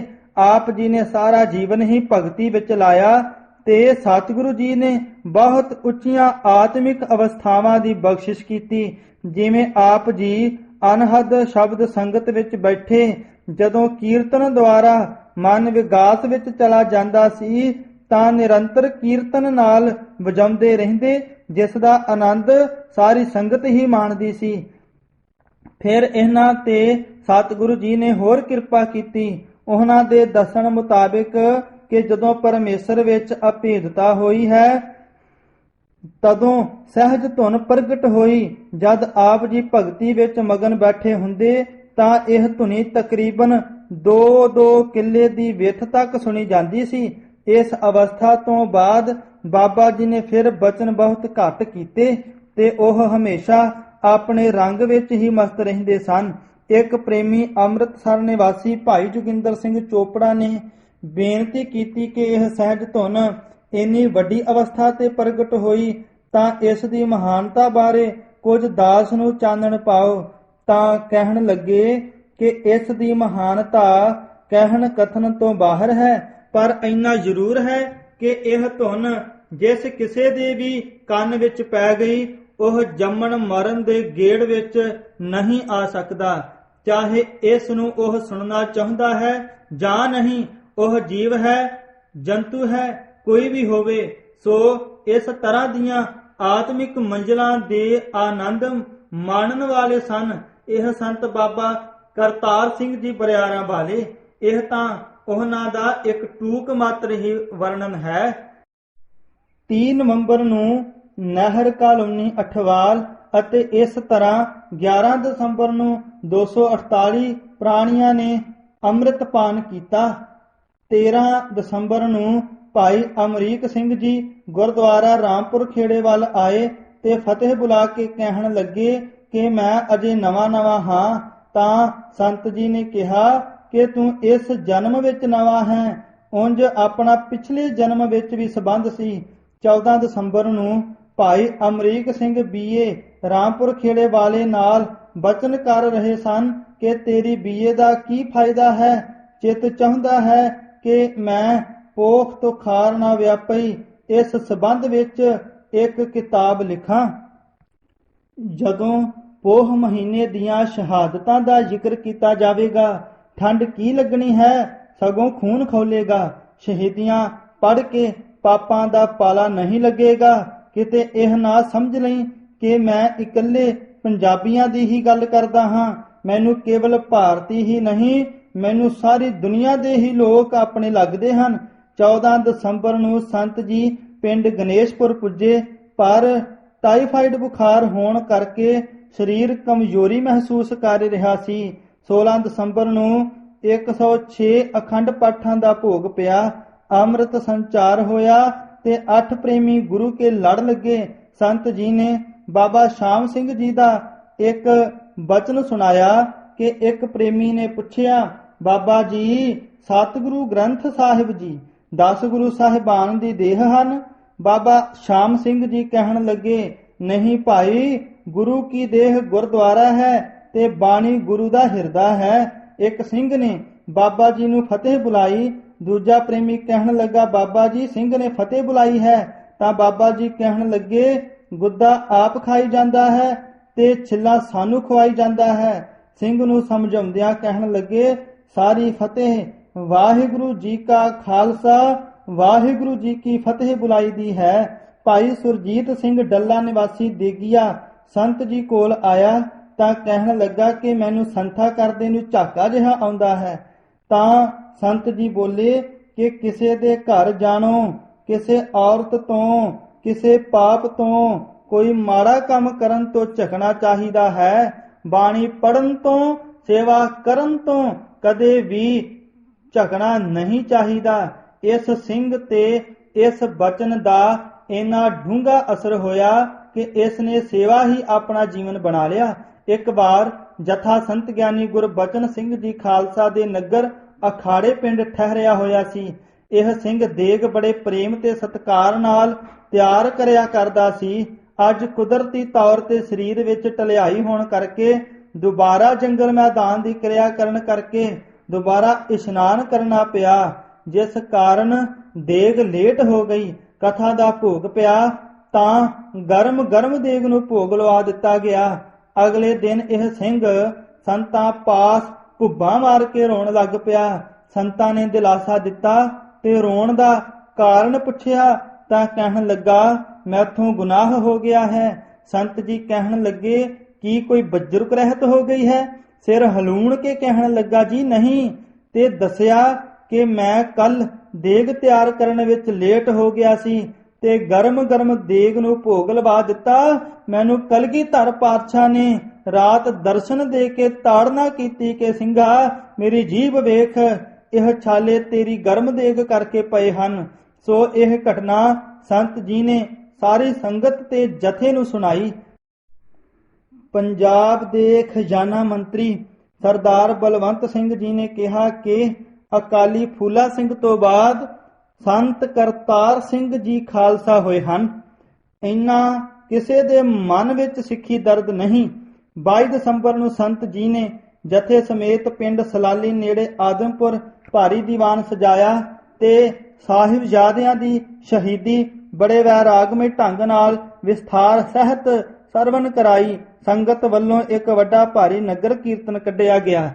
ਇੱਕ ਘੋੜੀ ਥੋੜੀ ਅੜੀਅਲ ਵਤੀਰੇ ਦੀ ਹੋਣ ਕਰਕੇ ਇੱਕ ਸਿੰਘ ਦੇ ਗੋਡੇ ਤੇ ਸੱਟ ਵੱਜ ਗਈ ਤਾਂ ਸਿੰਘ ਨੇ ਕੰਨ ਫੜ ਕੇ ਤੌਬਾ ਕੀਤੀ ਤਾਂ ਸੰਤ ਜੀ ਨੇ ਸਮਝਾਇਆ ਕਿ ਸਿੰਘ ਕੰਨ ਫੜ ਕੇ ਤੌਬਾ ਨਹੀਂ ਕਰਦਾ। 23 ਦਸੰਬਰ ਵਾਲੇ ਦਿਨ ਇਲਾਕੇ ਦੀਆਂ ਸੰਗਤਾਂ ਨੇ ਸੰਤ ਜੀ ਨੂੰ ਇੱਕ ਦਸਤਾਰ, ਕਿਰਪਾਨ, ਇੱਕ ਕੰਬਲ ਤੇ 1500 ਰੁਪਏ ਭੇਟ ਕੀਤੇ ਤਾਂ ਸੰਤਾਂ ਨੇ ਰੁਪਏ ਵਾਪਸ ਕਰ ਦਿੱਤੇ ਤੇ ਕਹਿਣ ਲੱਗੇ ਕਿ ਸਿੰਘੋ, ਜੋ ਕੋਈ ਪੁਰਸ਼ ਗਰੀਬ ਜਾਂ ਕਮਜ਼ੋਰ ਹੋਣਗੇ ਉਹ ਕਹਿਣਗੇ ਕਿ ਅਸੀਂ 1500 ਰੁਪਏ ਕਿਵੇਂ ਦੇਵਾਂਗੇ, ਸੋ ਉਹ ਪ੍ਰਚਾਰ ਕਰਾਉਣ ਤੋਂ ਵੀ ਗੁਰੇਜ਼ ਕਰਨਗੇ। ਸੋ ਅਸੀਂ ਪ੍ਰਚਾਰ ਦੀ ਕੋਈ ਫੀਸ ਨਹੀਂ ਲੈਣੀ, ਅਸੀਂ ਤਾਂ ਗੁਰੂ ਕੀ ਖੁਸ਼ੀ ਲੈਣੀ ਹੈ। ਤੁਸੀਂ ਸਾਰੀ ਸੰਗਤ ਦਾਸ ਨੂੰ ਅਸੀਸਾਂ ਦਿਓ ਕਿ ਮੇਰੀ ਗੁਰੂ ਨਾਲ ਤੋੜ ਨਿਭ ਜਾਵੇ। ਸੋ ਸੰਤ ਜੀ ਨੇ ਜ਼ੋਰ ਦੀ ਆਵਾਜ਼ ਵਿੱਚ ਇਹ ਪੰਕਤੀਆਂ ਪੜ੍ਹੀਆਂ। ਮੇਰਾ ਸਿਰ ਜਾਵੇ ਤਾਂ ਜਾਵੇ, ਮੇਰਾ ਸਿੱਖੀ ਸਿਦਕ ਨਾ ਜਾਵੇ। ਬਾਕੀ ਸਾਧ ਸੰਗਤ ਜੀ, ਅਸੀਂ ਤਿਆਗੀ ਵੀ ਨਹੀਂ ਹਾਂ। ਜਿਹੜਾ ਗਲ ਕੁੜਤਾ ਪਾਇਆ ਹੈ ਇਹ ਵੀ ਮਾਇਆ ਦਾ ਆਇਆ ਹੈ। ਅਸੀਂ ਜੋ ਪ੍ਰਾਲਬਧ ਮੁਤਾਬਕ ਮਿਲਦਾ ਹੈ ਉਸ ਵਿੱਚ ਸਬਰ ਕਰਨਾ ਹੈ। ਸਾਡੀ ਮੰਗ ਕੋਈ ਨਹੀਂ, ਪਰ ਇੱਕ ਬੇਨਤੀ ਜ਼ਰੂਰ ਹੈ ਕਿ ਆਪਾਂ ਸਾਰੇ ਗੁਰੂ ਗੋਬਿੰਦ ਸਿੰਘ ਜੀ ਦੇ ਪੁੱਤਰ ਪੁੱਤਰੀਆਂ ਬਣ ਜਾਈਏ। ਅੱਜ ਤੁਸੀਂ ਰੱਬ ਦੇ ਘਰ ਜੰਮ ਪਏ ਹੋ। ਖਾਲਸਾ ਜੀ ਮਾਮੂਲੀ ਥਾਣੇਦਾਰ, ਨੰਬਰਦਾਰ, sarpanch, MLA, minister, DC, chief minister ਜਾਂ ਪ੍ਰਧਾਨ ਮੰਤਰੀ ਦੇ ਘਰ ਪੁੱਤਰ ਜੰਮ ਪਏ ਤਾਂ ਹੰਕਾਰ ਕਰਦਾ ਹੈ। ਤੁਹਾਨੂੰ ਤਾਂ ਪਵਿੱਤਰ ਮਾਣ ਹੋਣਾ ਚਾਹੀਦਾ ਹੈ ਕਿ ਤੁਸੀਂ ਰੱਬ ਦੇ ਘਰ, 10ਵੇਂ ਪਾਤਸ਼ਾਹ ਦੇ ਘਰ ਜੰਮੇ ਹੋ। ਰਾਤ ਨੂੰ ਸੰਤਾਂ ਨੇ ਸ਼ਬਦ ਗੁਰ ਕਾ ਬਚਨ ਬਸੈ ਜੀ ਨਾਲੇ ਦੀ ਕਥਾ ਕੀਤੀ। ਨਾਮ ਤੇ ਨਾਮੀ ਦੀ ਅਭੇਦਤਾ ਦੀ ਸਫਲ ਵਿਆਖਿਆ ਕੀਤੀ। ਬਚਨ ਕੀਤੇ ਕਿ ਗੁਰੂ ਗ੍ਰੰਥ ਸਾਹਿਬ ਜੀ ਲਗਾਤਾਰ 48 ਘੰਟੇ ਬਚਨ ਕਰ ਸਕਦੇ ਹਨ, ਪਰ ਪਾਖੰਡੀ ਦੇਹਧਾਰੀ ਨਹੀਂ। ਅੰਮ੍ਰਿਤ ਸੰਚਾਰ ਹੋਇਆ ਤੇ ਇੱਥੇ 18 ਪ੍ਰਾਣੀਆਂ ਨੇ ਅੰਮ੍ਰਿਤ ਦੀ ਦਾਤ ਪ੍ਰਾਪਤ ਕੀਤੀ। 27 ਦਸੰਬਰ ਨੂੰ ਸੰਤਾਂ ਨੇ ਕਥਾ ਵਿੱਚ ਪੋਹ ਮਹੀਨੇ ਦਾ ਸਾਰਾ ਹੀ ਇਤਿਹਾਸ ਬੜੇ ਵਿਸਥਾਰ ਸਹਿਤ ਸੁਣਾਇਆ। 28 ਦਸੰਬਰ ਨੂੰ ਭਾਈ ਰਾਮ ਸਿੰਘ ਨੇ ਗੱਤਕੇ ਦੇ ਜੌਹਰ ਦਿਖਾਏ। ਸੰਤਾਂ ਨੇ ਖੁਸ਼ ਹੋ ਕੇ ਮਾਇਆ ਨਾਲ ਨਿਵਾਜਿਆ। ਕਥਾ ਵਿੱਚ ਸੰਤਾਂ ਨੇ ਦੱਸਿਆ ਕਿ ਇੰਦਰ ਧੰਨ ਸ੍ਰੀ ਗੁਰੂ ਰਾਮਦਾਸ ਜੀ ਪਾਸ ਉੱਤਮ ਅਧਿਕਾਰੀ ਹੋ ਕੇ ਆਇਆ ਤਾਂ ਸਤਿਗੁਰੂ ਜੀ ਨੇ ਉਸ ਨੂੰ ਉਪਦੇਸ਼ ਬਖਸ਼ਿਆ।